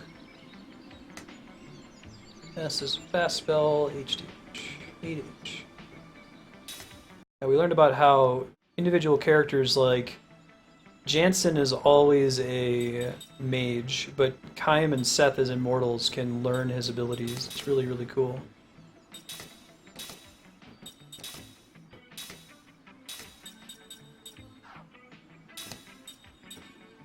Heck yeah. He has to learn it first, it looks like. Factual analysis is an automatic scan. That's cool. Skill link. I have them both learn steel. I don't know how long it's going to take. That's such a fun mechanic, though. And then he just has the stuff. He doesn't learn skills over time.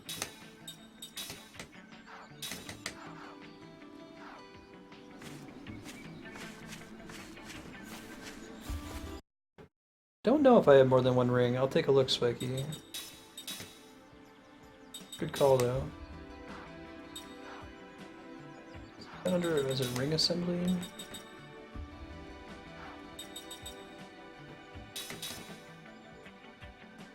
Oh, it's under enhancements, I see.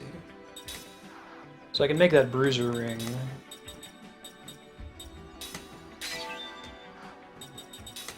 I can see if that's what I want for him. That's what he has. I see. Yeah, good looking out. Raises defense, yeah. Games like these Crisis Attack, Crisis Defense boosts, and they're pretty much useless to a normal player, but they're amazing for speedrunners.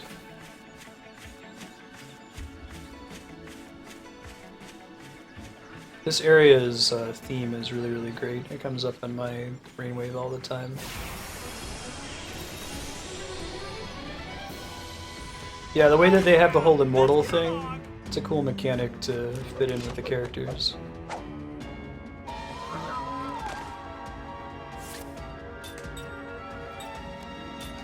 Oh, and like a speed run, yeah. I might switch them after this. I love timed attacks. I love timed attacks. That's part of what makes my RPG so good. Right, yeah, that makes sense.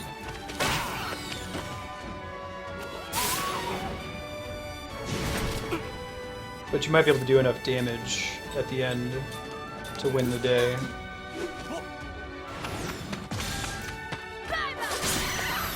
Oh, that's cool. They've got the custom "I'm gonna kill them" voice lines. Yeah, one more whetstone and we can make him a ring too. Flare and win.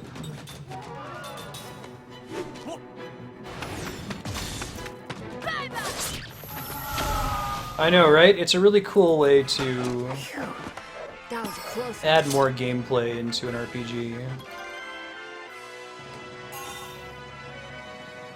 Jansen and level 2 black magic, so he is still learning skills. You just can't change what skills he's learning, I guess.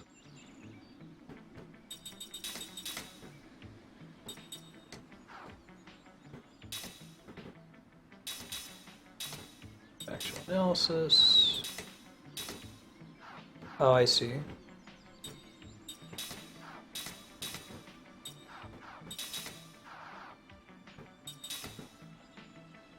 He just already has those. He doesn't have to worry about setting those skills either.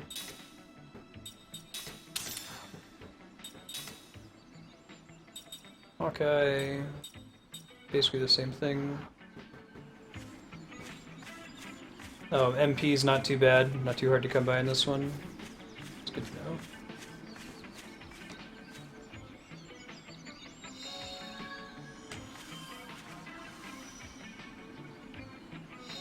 Yeah, I know, right? It's sort of like tapping the button when the Pokeball is shaking. It doesn't do anything, but you can pretend like it does. I'm really excited to play Legend of Dragoon on stream. It's cool how it rewards you over the whole game for consistently being successful with the timed attacks, but I do think that building the balance around the assumption that the player is always going to execute them correctly is not the best idea. Having them be a bonus for particularly skilled players, like in Mario RPG, I think is the way to go. Although I guess that maybe Paper Mario and the Mario and Luigi games have a nice balance. You pretty much need to execute them in those games. They give you some ways out of it if you screw up. It's not quite that brutal. Yeah. Very similar to Final Fantasy X.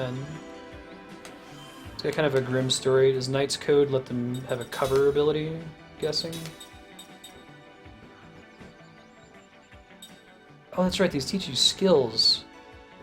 Oh, that's the best! I forgot that that was a thing!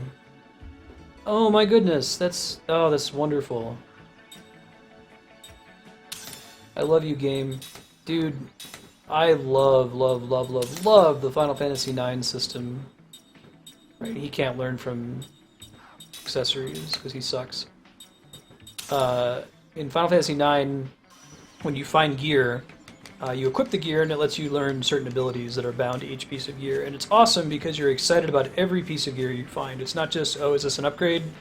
No, this is trash, I'll throw it out, like it is in most RPGs. So that's really cool. I forgot that that was a thing in this one.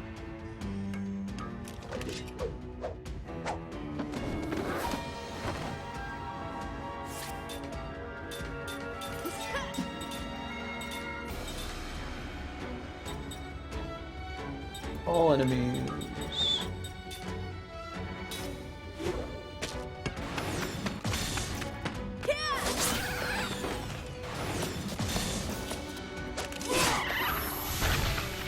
We need to hold a little bit longer to get perfect. Ouch.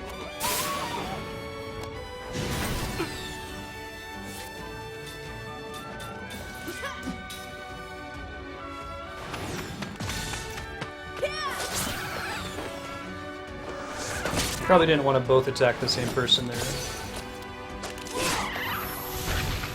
Yeah, because now his prism spell is kind of wasted, because it took him so long.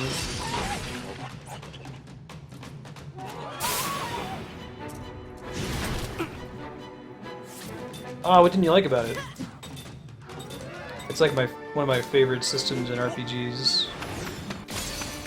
I love binding abilities to gear, and then once you learn the ability, you don't have to use the gear anymore. I wouldn't like it if you had to have the gear to get the benefit. That's less interesting to me.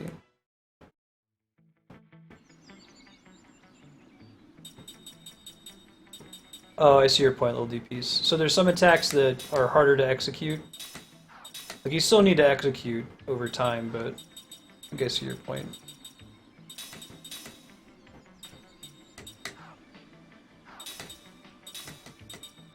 Is there no out-of-combat healing in this? Oh, I see. Ah, alright. Now I get it. I guess it's the only thing you can do out of combat, so they give it its own menu.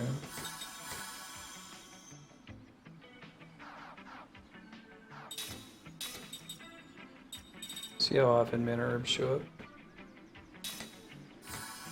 Kime is the one I know I can have.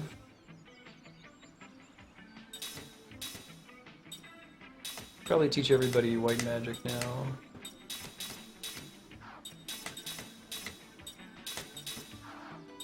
Okay, cool.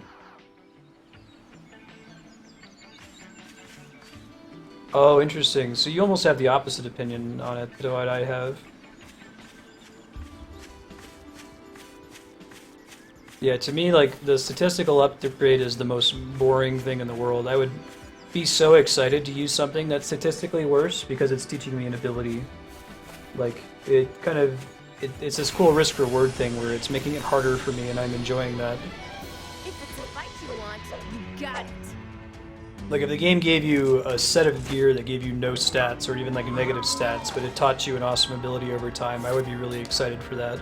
But I could see other players, like, that sounds awful. I want to use this stuff with the statistical upgrades.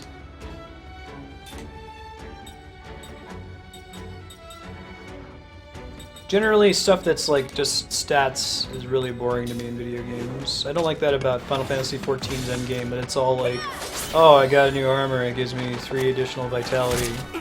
Hooray. I would rather have something that does something that's, you know, statistically the same as just giving me +3 vitality, but tricks me.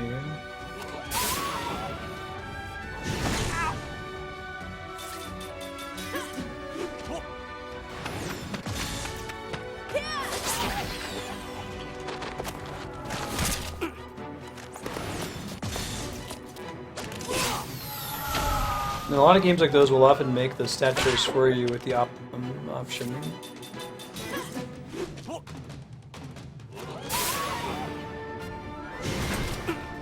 Yeah, I suppose that's true. If you want to be really serious about getting all the skills, you kind of need to run in circles and grind for a while to level them up.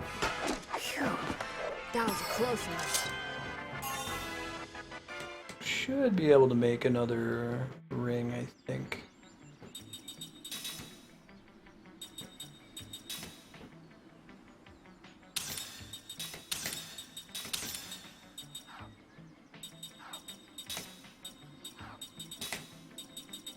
Where's your ring? 6 earth damage. More beast horns. Beast ring.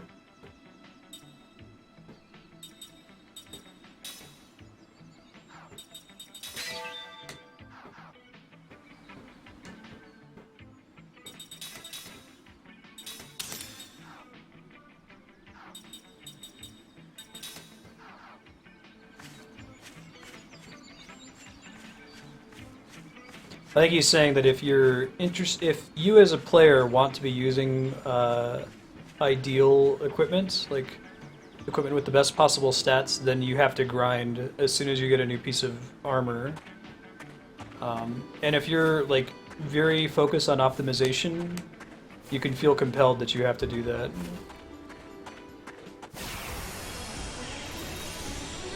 And that's frustrating. I was like, well, instead of being excited that you got this new staff that teaches Blizzara, you're like, well, shit, I have to use this shitty staff for 20 minutes while I learn Blizzara, and then I'll take it off and put something else on.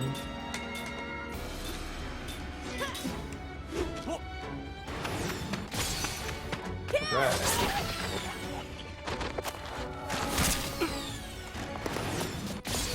Yeah. And it's a barrier to entry that's not really like perceivable to a typical player, right? I couldn't begin to tell you what +2 strength does for my character. Like, there's nothing on the screen. I can't tell that I'm doing more damage when I'm swinging, even though I technically am.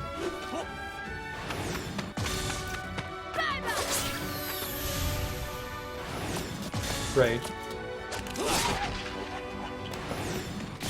And really, at the end of the day, it's just math, exactly. That's the problem. So I can reliably recover his MP, I'm gonna try to be a little bit more careful with spending magic. It's not in my nature to lose.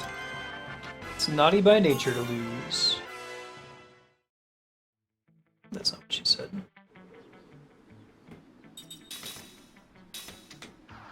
Oh, I have to equip it first. Okay, I understand.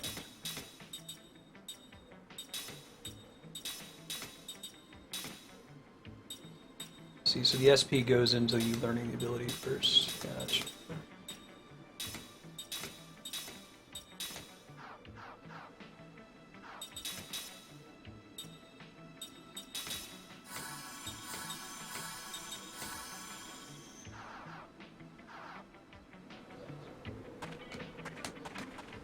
I don't remember if healing or if save points in this game heal you to full. That would be really swell if they did.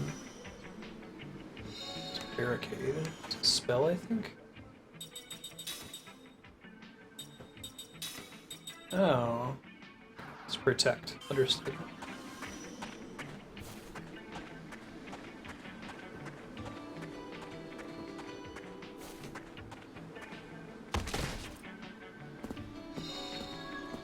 Oh my god, I can kick trees? Oh lord, I gotta start mashing the A button, interact with everything. Oh, it's shell? Okay. That was physical defense. Ah, they have save points and healing points. Okay, good looking out, Hunter. Thank you. Ooh, I think I'm gonna like this. I like your face. That's a lot of dudes. Might be enough dudes to justify casting Prism.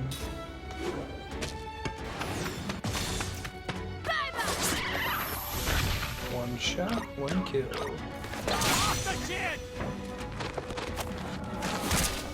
Yeah, I seem to be pretty smart about trying to delay casts.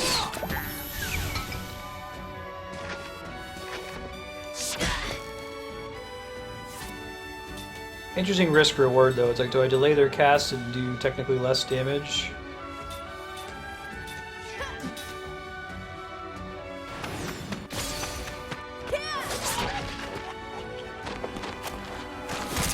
Yeah, this game is awesome, Hunter. I hope that when Sakaguchi does the console Terra Battle RPG he was talking about, that it's really good. Very hopeful.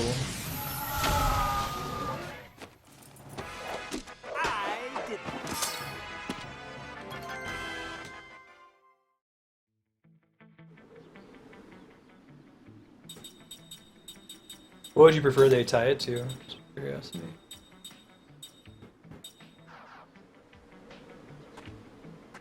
Future, I'm probably going to want to craft one of each rig.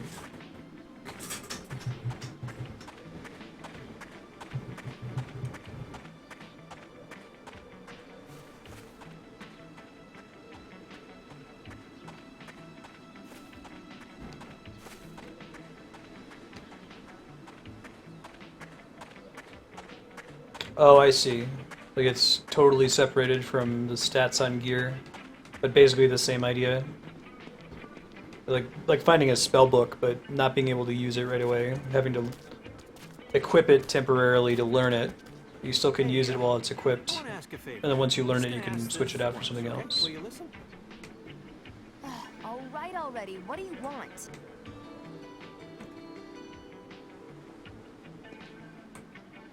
Whining, okay. Is that all you can say? Can't we just rest in that hut over there? All you do is complain, complain, complain. I'm not like you two. I'm a normal human being. What should we do? Grim-ass 1,000-year-old Kime. trust. Thank you. The little pose that he did there. So unnecessary.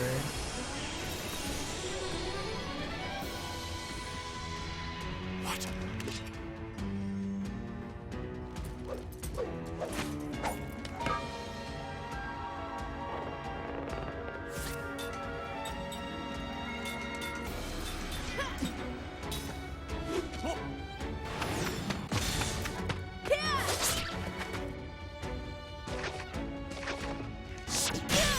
Ow.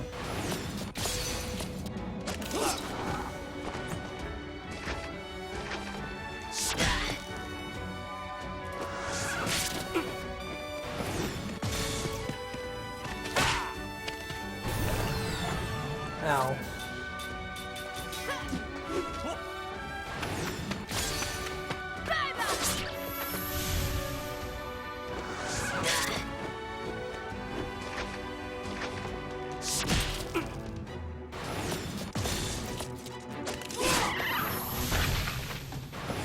I'm going to kill birds first next time, since they can kill them in one hit.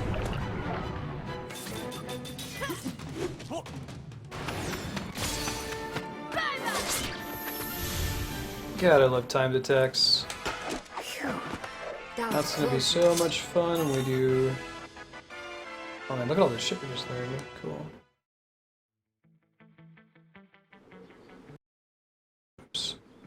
When we do Legend of Dragoon, so that it tracks how often you do it correctly in Legend of Dragoon and gives you a bonus for it. That's awesome to me.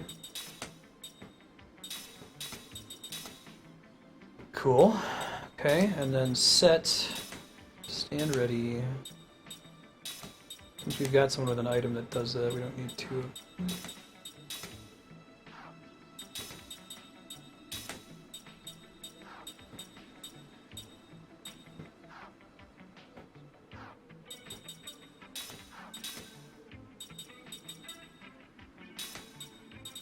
Seeds, a regular seed you can find anywhere. I'm sure it's just gonna be goofy and unimportant at the end of the day, right?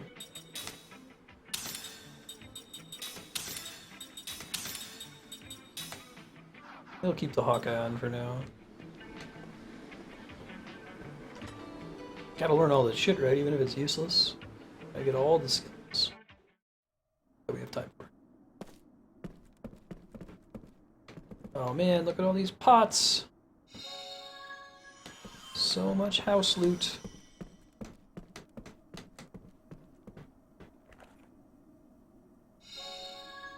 Yeah, tiny metals.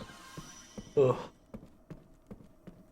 This game's a little bit better than Blue Dragon as far as the number of, like, little collectible bullshit items on the map. There's still things that you wouldn't expect you can interact with, like that tree that I kicked earlier. Oh shit, don't... No! Don't save over. Not that it matters. I still have my memory card from the PS1 when I was a kid. Like, I got one of those memory card readers for the PS3 and transferred all the saves off of there, and then also saved them on my computer. And it doesn't matter. I am never going to boot up my Final Fantasy VII save from when I was, like, what is 2016 now? Holy shit, was I that young? Wow. Yeah, from when I was, like, 9 years old. I'm not going to boot up that save file. But it would hurt me to delete it. Oh, I see an examine thing here.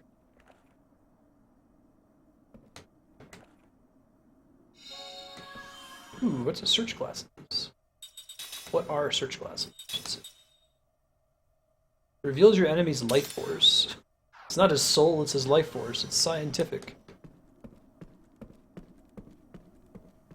Yeah, I know, right, Hunter? I can't describe it. It's weird because I give people shit for being sentimental. Like, hey, thanks for the host, Sir Anderson. Shout out here. Awesome. Like, I don't really assign much value to physical objects, even if I have memories associated with them. Like, I would prefer to just take a picture of it and look at the picture later. But for some reason, I can't get rid of my save file, so... I'm a hypocrite. Finally reached the mountain hut, everyone's worn out, I can barely keep my eyes open long enough to make the last few words. We're gonna stay in the hut for a while. A giant monster inhabiting the Ypsilon has appeared. That's the giant monster that's gonna kick our ass. The boss fight that I remember dying on a lot. Got a light fever, probably from the rain during the climb. The weather changes so fast up here. Low my appetite and I've taken some medicine too. Keeper of these mountains is still on the prowl near the summit. We hear the beat of its giant wings. Be safe in this hut, but who knows when we'll be. Alright, later. Some monster, a terrifying place. A nest of monsters. Everything is so beautiful here.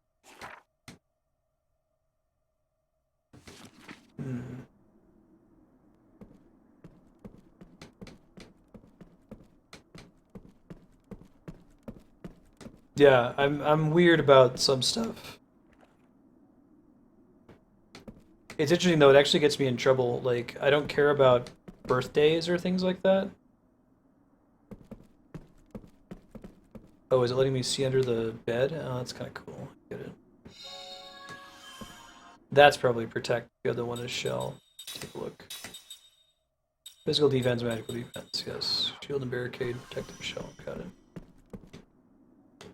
So like birthdays, holidays, none of those are of any significance to me, and I have to like force myself to care about them for other people because some people it's really important to them that this is my birthday, and I'm like, oh, okay, whatever. You know, you survived another. The giant rock that you live on has made it one more trip around the sun, and you didn't die. Congratulations! Like, don't be such a don't be such a Ebenezer Scrooge, man. Jeez, let people have their birthdays.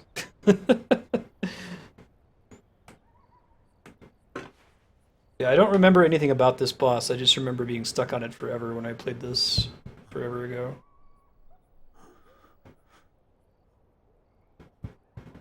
Can't sleep, Jansen? What the problem is?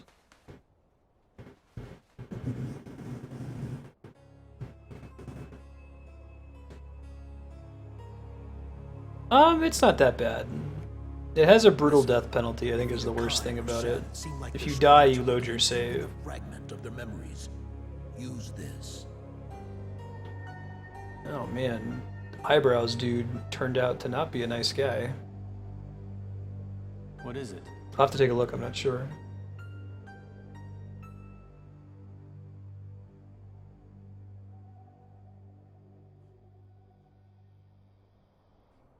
Oh, hi. Yeah, I couldn't sleep. Dragon Warrior 1 is way harder than this, for example. I work out a lot. Earthbound Beginnings is harder Was than that this. all? Was what all? About what? You know I mean, what I mean. Yeah. Well, no, I don't know what you mean. What do you mean? The voice direction in this game is awesome.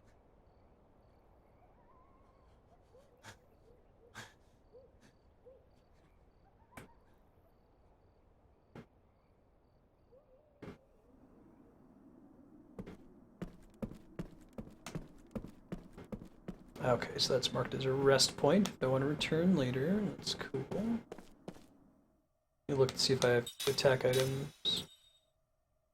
That's a Phoenix down, Aqua Bomb, Flare Bomb, Power Drink. Yeah. Wait, is that his Black Pearl of Darkness?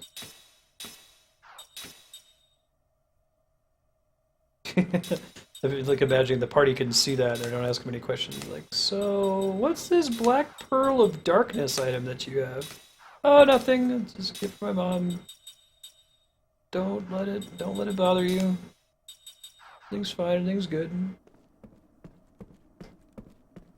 Yeah, Jansen's a great voice actor. Like I said, the direction for him is really good.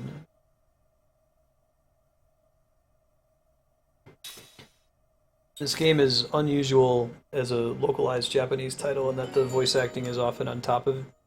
Each line is on top of a previous line instead of being exchanged back and forth, which is a lot harder to pull off for like the graphics artists because they have to usually redo the lip syncing to get it to work right.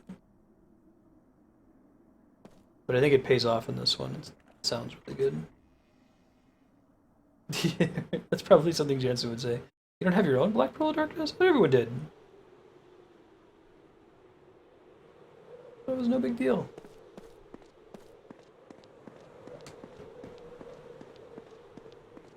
Yeah, so like this particular stretch of rock is frozen in my memory. Feels humid.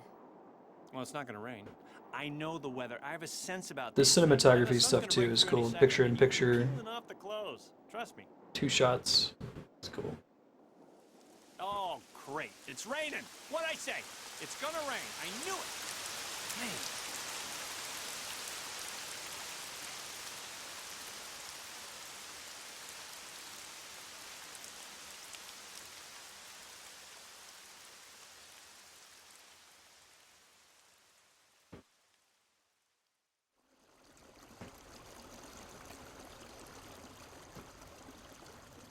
Oh man, meanwhile, Castle of Ura.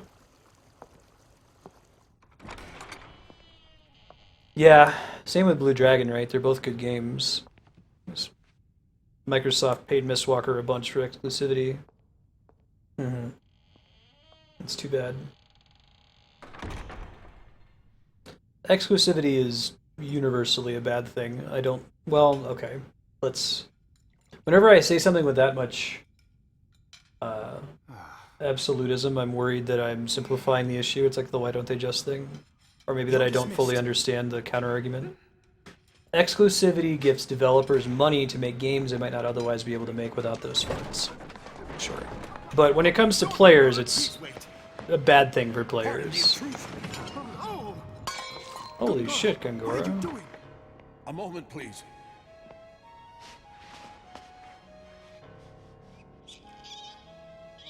Dude just walks around with a mouse on him? What is going on, Gongora? Answer me. This is a cool scene. The council has placed you under house arrest. Behold.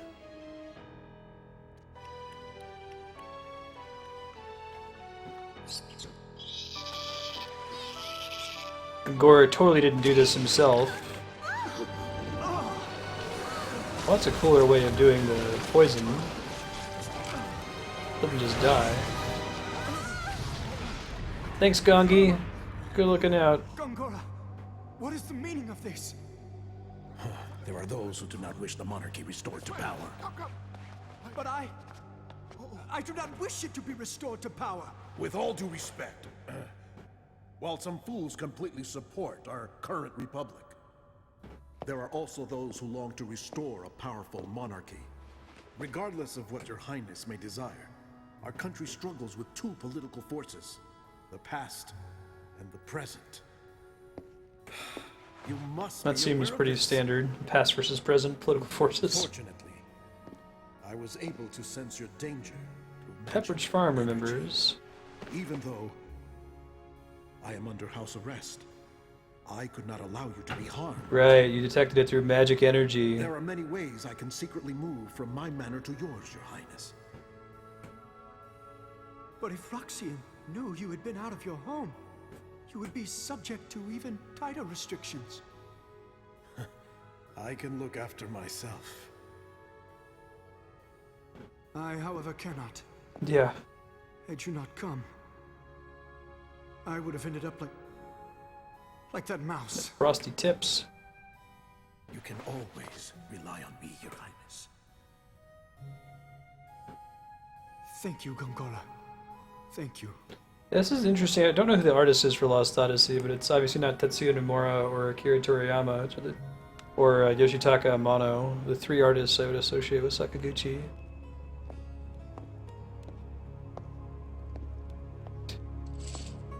Well done. We'll have to push him harder. I'll be in touch when the time comes. Evil harpsichord music, just in case. I love you, Uematsu. Hey, it's super rainy. Let's go back and save, so we don't have to watch that cutscene again when we die to the boss fight. I think there might be cutscene skipping in this. Oh, that's funny.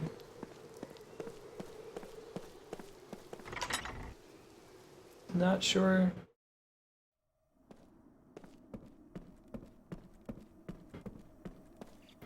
Seth and Jansen are like, "Oh, Kaim, you good? You just kind of stood there for like 10 minutes, staring into space, watching a cutscene."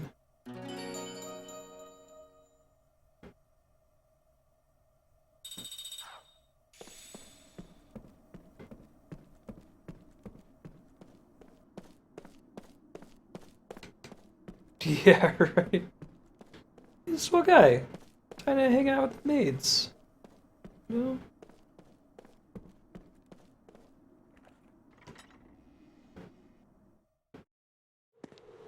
What a nice fellow.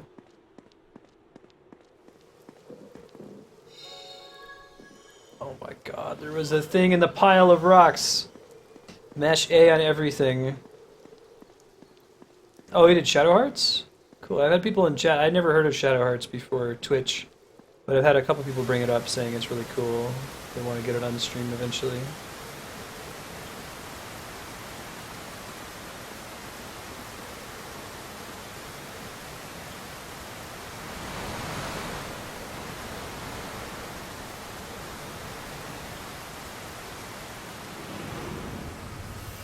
Oh, cool, we're gonna get a memory today. Best part of Lost Odyssey. Clear my throat so I can read.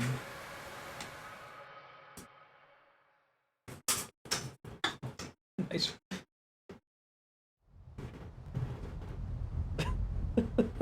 All the mice into flowers.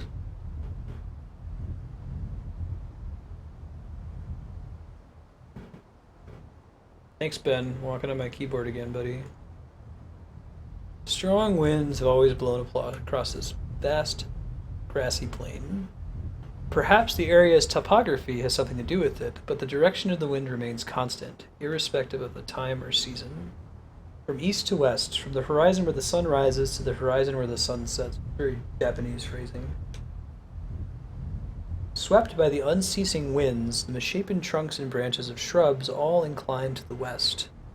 Tall grasses do not grow here, and the grasses that do grow all lie flat on the ground, bending westward. Caravans and herding folk traverse the single road that crosses the plain. They do not come and go, they only go, moving from east to west, using the wind at their backs to gain distance. Travelers heading west to east always use the circuitous route that snakes around the southern mountains. It is much farther that way, but much faster than crossing the plain head-on into the wind. The road across the plain is called the Wind Stream. Just as the flow of a great river never changes direction, the footsteps of those who use the road have not changed direction since the distant past, nor are they likely to change far into the distant future, from east to west. Human shapes that appear from the horizon where the sun rises disappear over the horizon where the sun sets, in repetition. They never pass oncoming travelers, with only the rarest exceptions.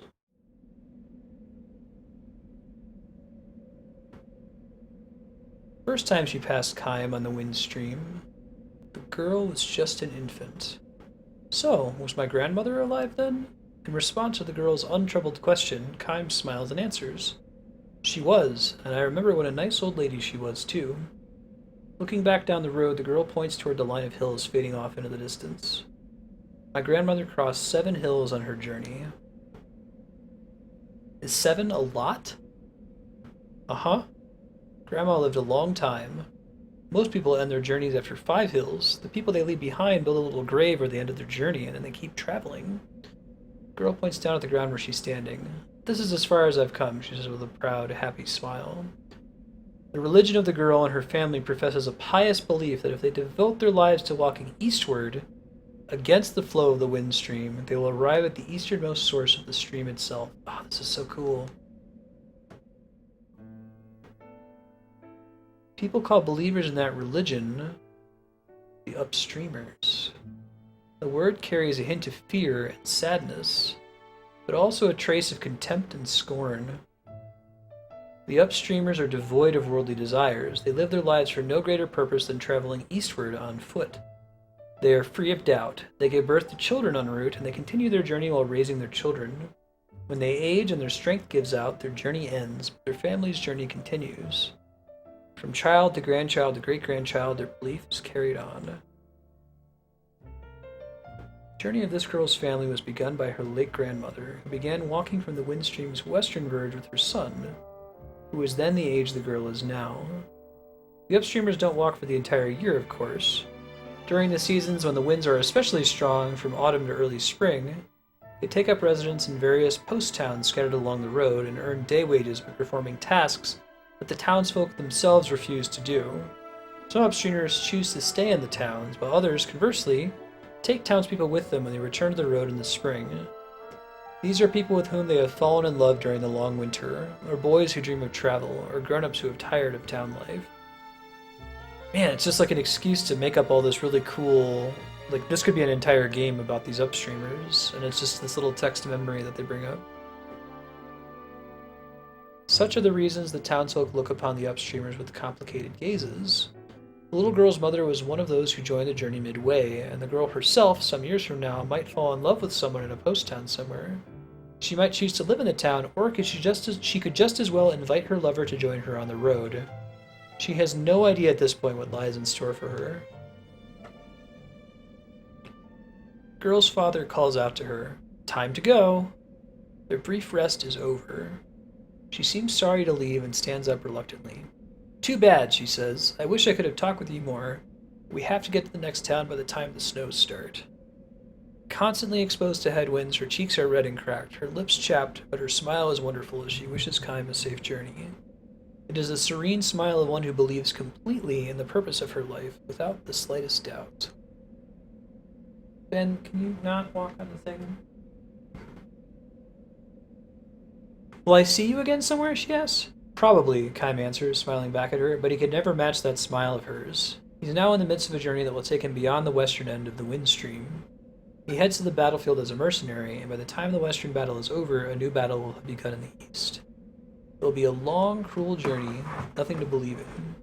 When he meets the girl again along the way, Kaim's smile will have taken on even more shadows than it has now.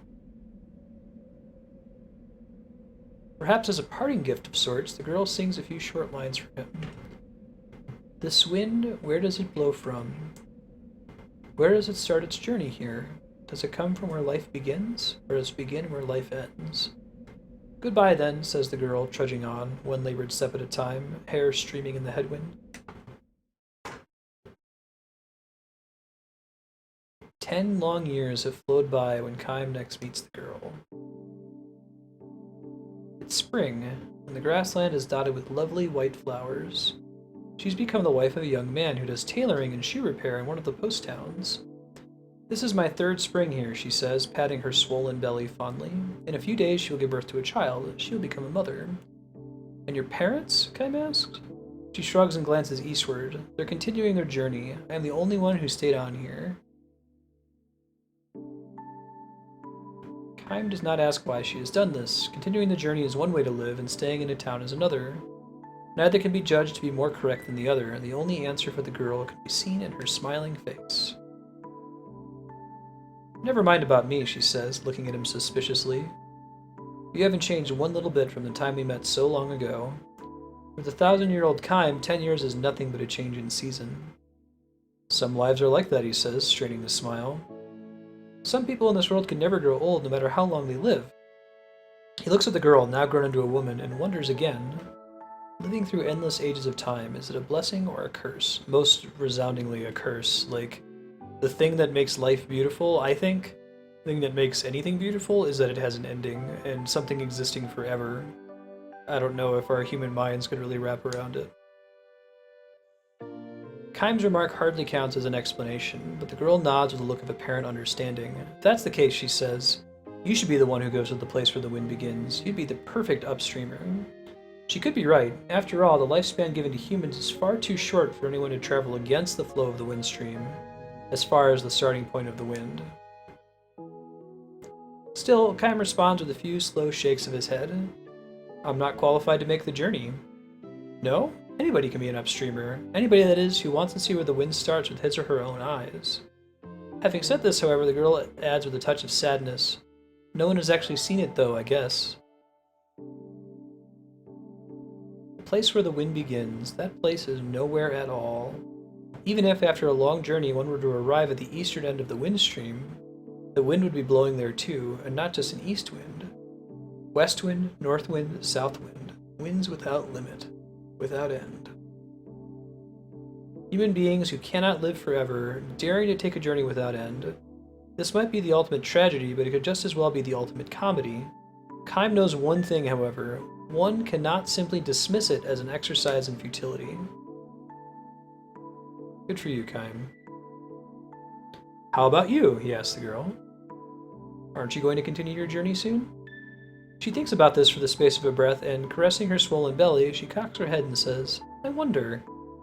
I might want to go on living the way I am now forever, or then again, I might feel that desire to reach the starting point of the wind.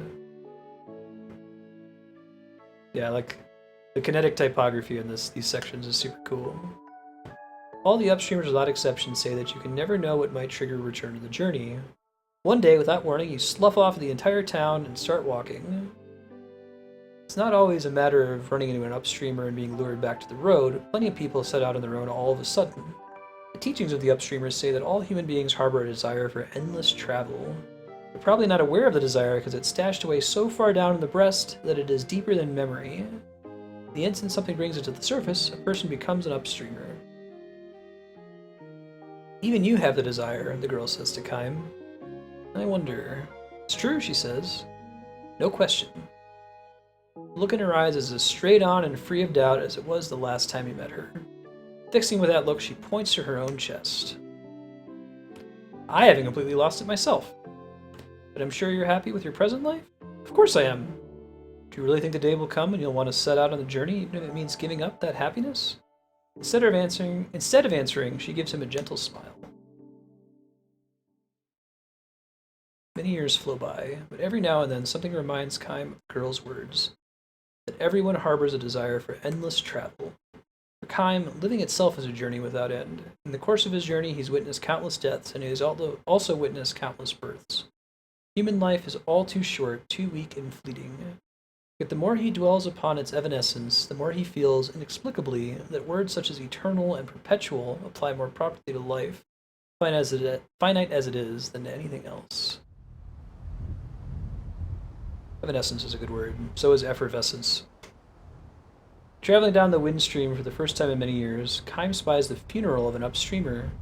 A young boy in mourning dress stands by the road, holding out wildflowers to passing travelers and urging them to offer up a flower to a noble soul who has made the long journey this far. Kaim takes the flower and asks the boy, is it a member of your family? He says, my grandma. The boy nods, his face the image of one Kaim knew so long ago. The old woman lying in her coffin must be the girl. Kaim is sure of it. Grandma traveled a long, long time. She brought my daddy with her when he was just a little boy. See that hill over there? She started walking from way, way beyond it, and she got all the way here. So the girl must have set out on her journey after all.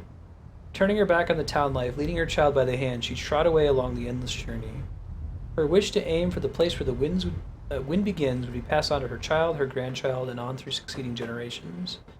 To head for a land one could never hope to reach, and to do so generation after generation, this is another endless journey. Is it a tragedy? A comedy? Perhaps the serene smile on the face of the old woman in the coffin is the answer.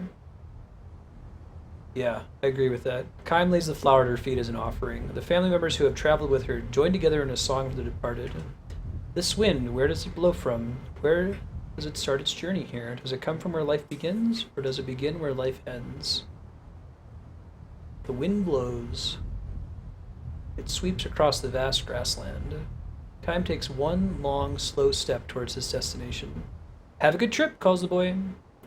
Red and cracked as the girls were so long ago, his cheeks soften in a smile as he waves to the departing traveler. End. That's a good one, man. I agree with the message there, too. Like, life is fleeting, and it doesn't really matter where you find meaning so long that you find it. And if you decide to chase the wind your whole life, if you decide to sit around and play video games your whole life, if you want to watch movies, make movies, just do something. It's the very, like... it's tough being so popular. Thanks, Jensen. Tone whiplash, buddy.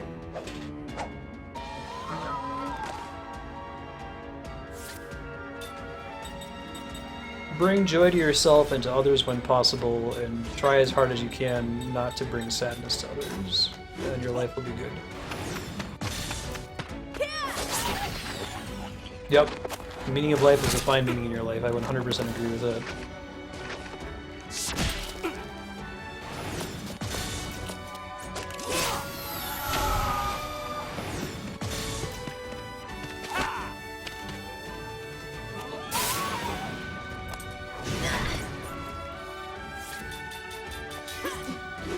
I think it's important. It's really easy for people to compare like the best in your life to the best in somebody else's life and say, oh, you know, someone who became a great leader or like a doctor or somebody you perceive to be important lived their life better than I did, and it's not how it is. Like, everybody makes their own meaning. There's not objective meaning for us to compare ourselves to.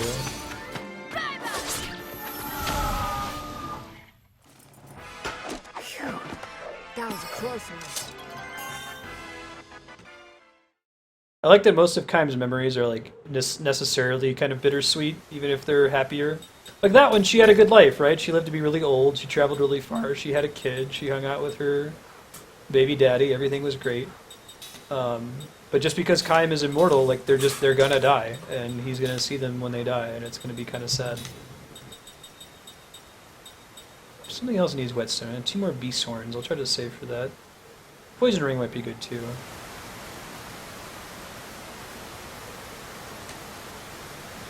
I'm gonna try to like get to this boss fight. I don't know if we'll actually be able to start it. This does not look good!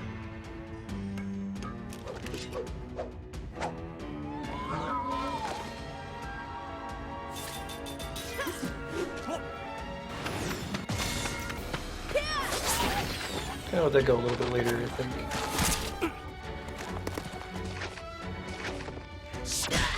Ouch.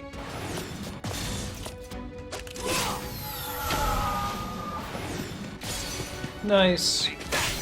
Perfect. Nice crit, too. I really like to hit Seth.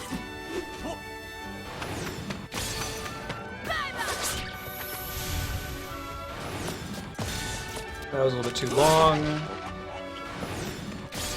That's just right.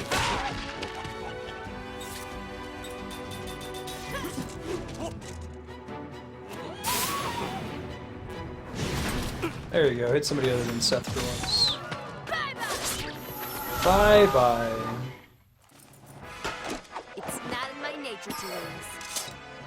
Beasthorn, what's up? Might be that if I have the skill of learning one of these guys, that I have to actually equip it. But if I equip it on Jansen, then he automatically just has it, so that's kind of a nice benefit to playing one of the non-immortal characters.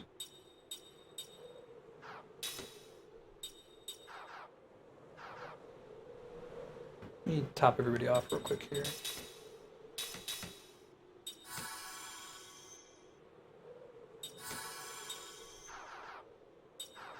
Yeah, it's pretty awesome, Broken Psychos. Thank you, Hunter, for adding it to your Patreon list. Are you planning on keeping this on for a while, Hunter, or do you have any other games in mind? Since we are going to open up an auction for a game slot on the voting spreadsheet, if anyone's interested in adding Lost Odyssey. Let's take it now. I would like to actually beat this one. I've only ever played it through the second disc. I don't remember most of it.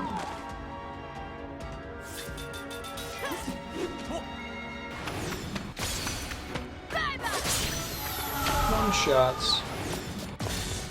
Hey, thanks for the follow, Broken. Appreciate that. Okay, sounds good.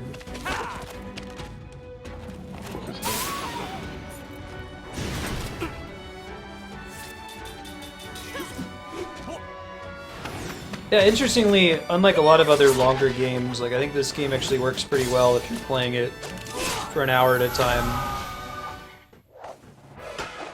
You can usually, if you get at least one of those stories, something interesting has happened in each session, right? Right. Status analysis. Okay, okay. Finish learning Berserker Necklace. Let's give you the search classes. And you can finish Knight's Code. How about skill? What do we want? Probably not actually going to do that, so I'm going to take the status analysis instead. Wait, did I just give that to Jansen? Okay, so let's give him factual analysis instead.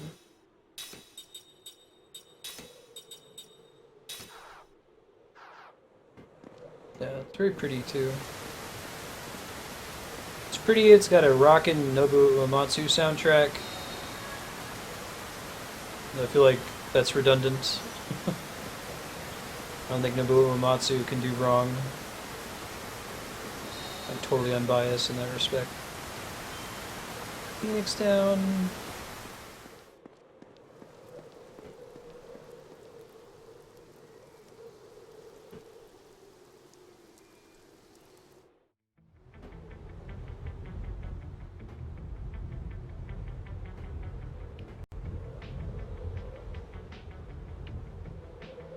Yeah, boss is around this corner after we save here.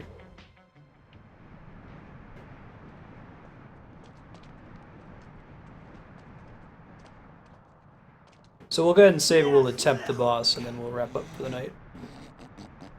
Ugh, that's nasty. Cover your mouth. Ooh, I'm freezing here. Hey, turn around. Whoa, what a view. Whoa, what is that? The Grand Staff. Grandstaff. Oh, that grandstand. That light has got to be magic energy. That's a pretty good line. Oh, that grandstaff. I've seen that. No, the other more different Seen grandstaff. that somewhere. Seen it? Where?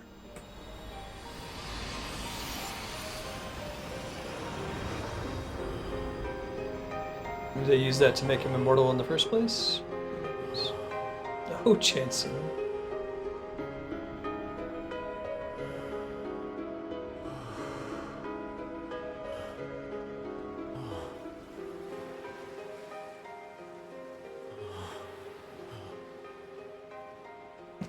That's a pretty good one, Kami.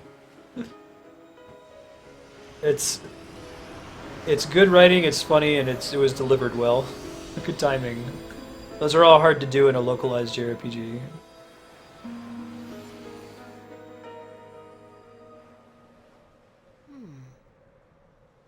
I don't remember. Ooh, deja vu. Or maybe your memory's coming back. Hey, you want to eat this black Maybe pearl? what you've forgotten you're remembering. What? Well, excuse me for helping. You are such a pain. Okay, fine. Look at the view. I'm gonna Gorgeous go ahead view and ahead. fix everything. You just talk amongst yourselves. You've really seen this before? What do you mean by that? Just what I said. Do you feel like you've seen this before? What's with you? Just trying to be a friend.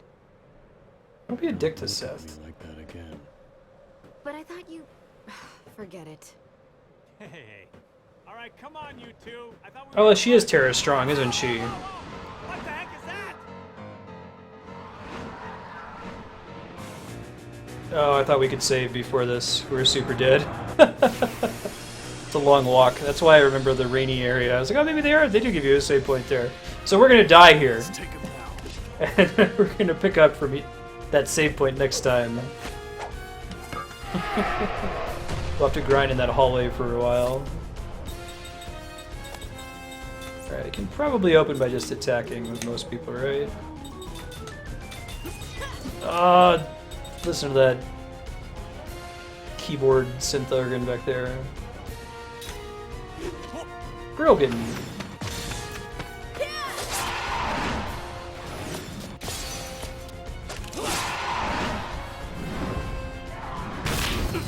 I did check for attack items, yeah. I do have a couple. Let's see if they're any good. Maybe use them with Jansen. Fire bombs are pretty effective. Yeah, good to know. Is there anything that's really important to steal in this game? Like sometimes there are in Final Fantasy titles?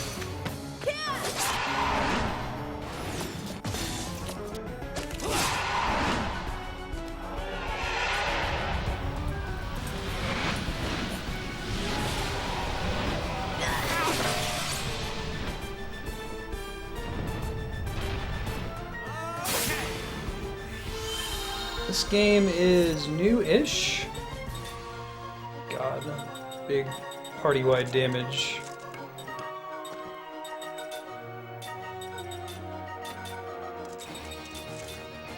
Oh, just saw that. It's almost 10 years old. Okay.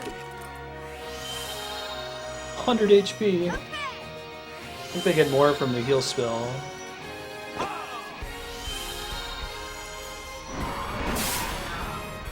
Yeah, Xbox 360.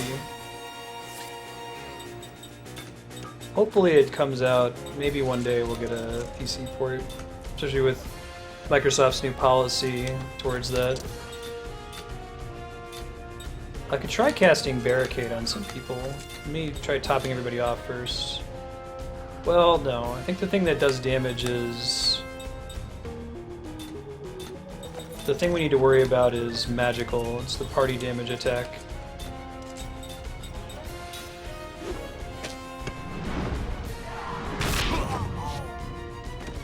Shit. Well, that just happened. Try picking him up here in a second. I don't think Phoenix Downs are crazy rare in this game. It's not like Dragon Quest in that respect. Slightly restores HP. Perfect. Well, hopefully it doesn't go off until after he goes.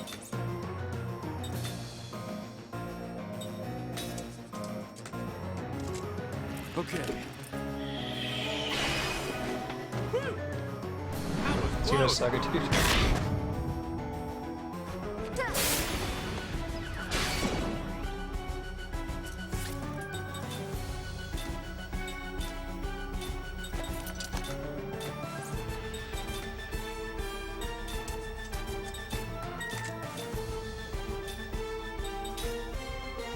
He's gonna get to go first. Please don't use your big spell! Ah, you dick! I hate you! Okay.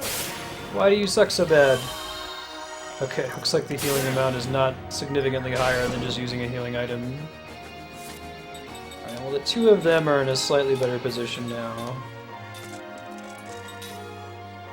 I know I'm not making any progress here, but I am at least increasing my survivability somewhat. Kaim and Seth, if nothing else.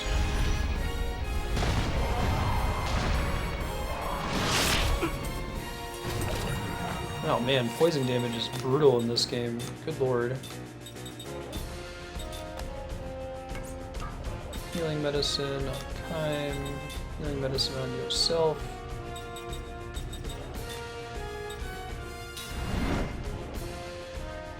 Okay.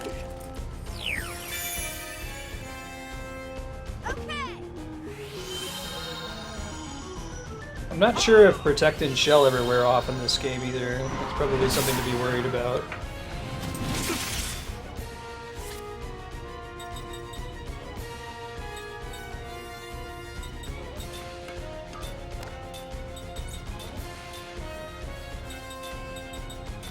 Try these flare bombs. Okay.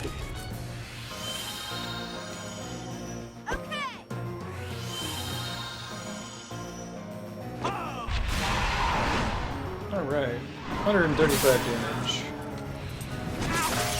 Compared to the amount he does every single turn. Oh my god.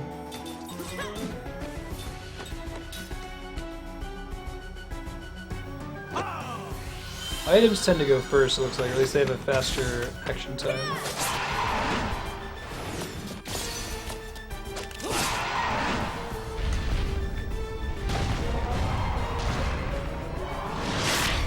Ow. Dick.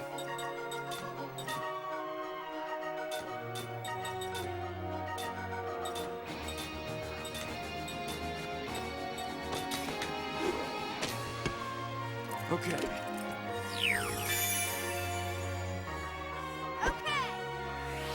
Okay. Thought the boss was using healing medicine for a second. No, 6 hit points, holy shit. Jiminy Christmas. We're gonna be out of spells after that. I don't know how many hit points this guy has either. So yeah, we're definitely, when we play this again, I think the next session is going to be a decent amount of grinding in that hallway. So that we can actually be able to fight this guy.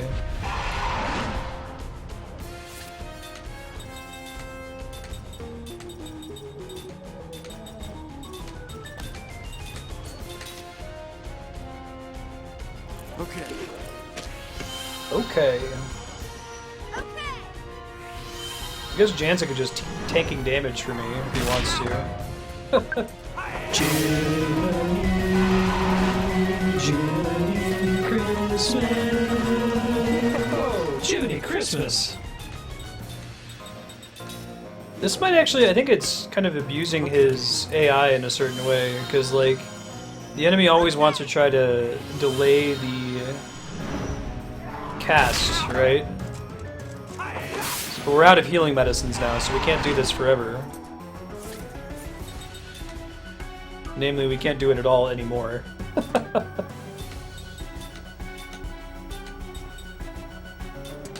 Let's see if I can top him off.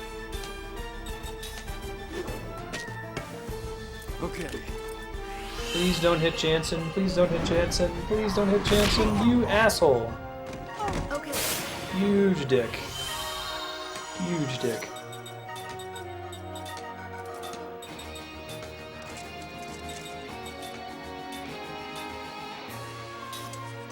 Looks like they still have their protect and shell. Okay. In that case, I could probably recast it on Jansen when he gets up here. That was close. Oh, nope, Jansen's dead again.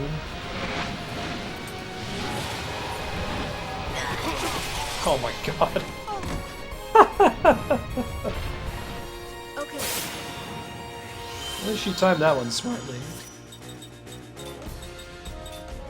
Angel's Plume. She needs to mana herb herself. She's almost dead though. Okay. That was close. Thanks, Jansen. Oh, it was close. Oh, nope, he's dead again. God, this boss is freaking brutal, man. So, did you grind in the hallway test? Alright, we're gonna just hit him twice here.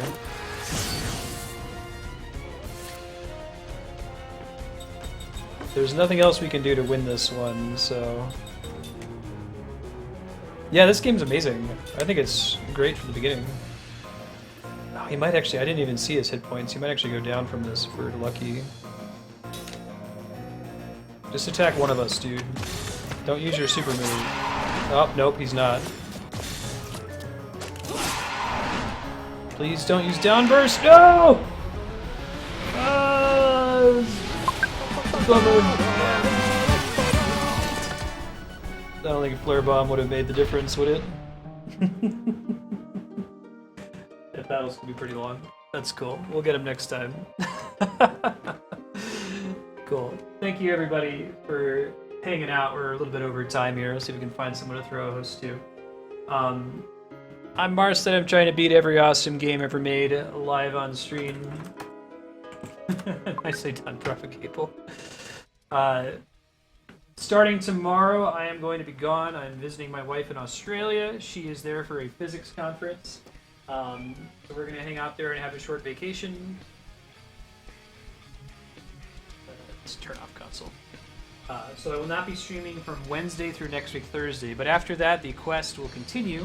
We just beat Dragon Quest Monsters Joker 2, which means a game from the longer than 30 hours section of the voting spreadsheet at vote.marstead.com will replace it.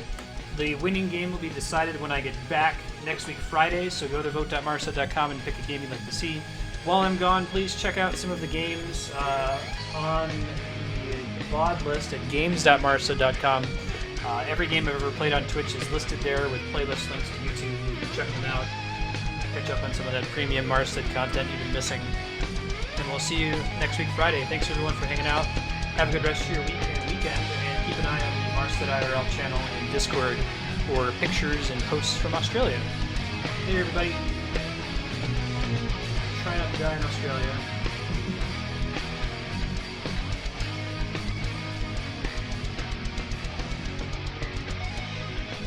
Hosting, we're gonna go with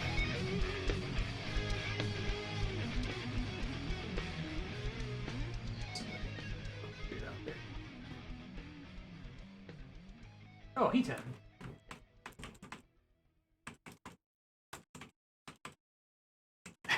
I'll put it in my will, Propagule.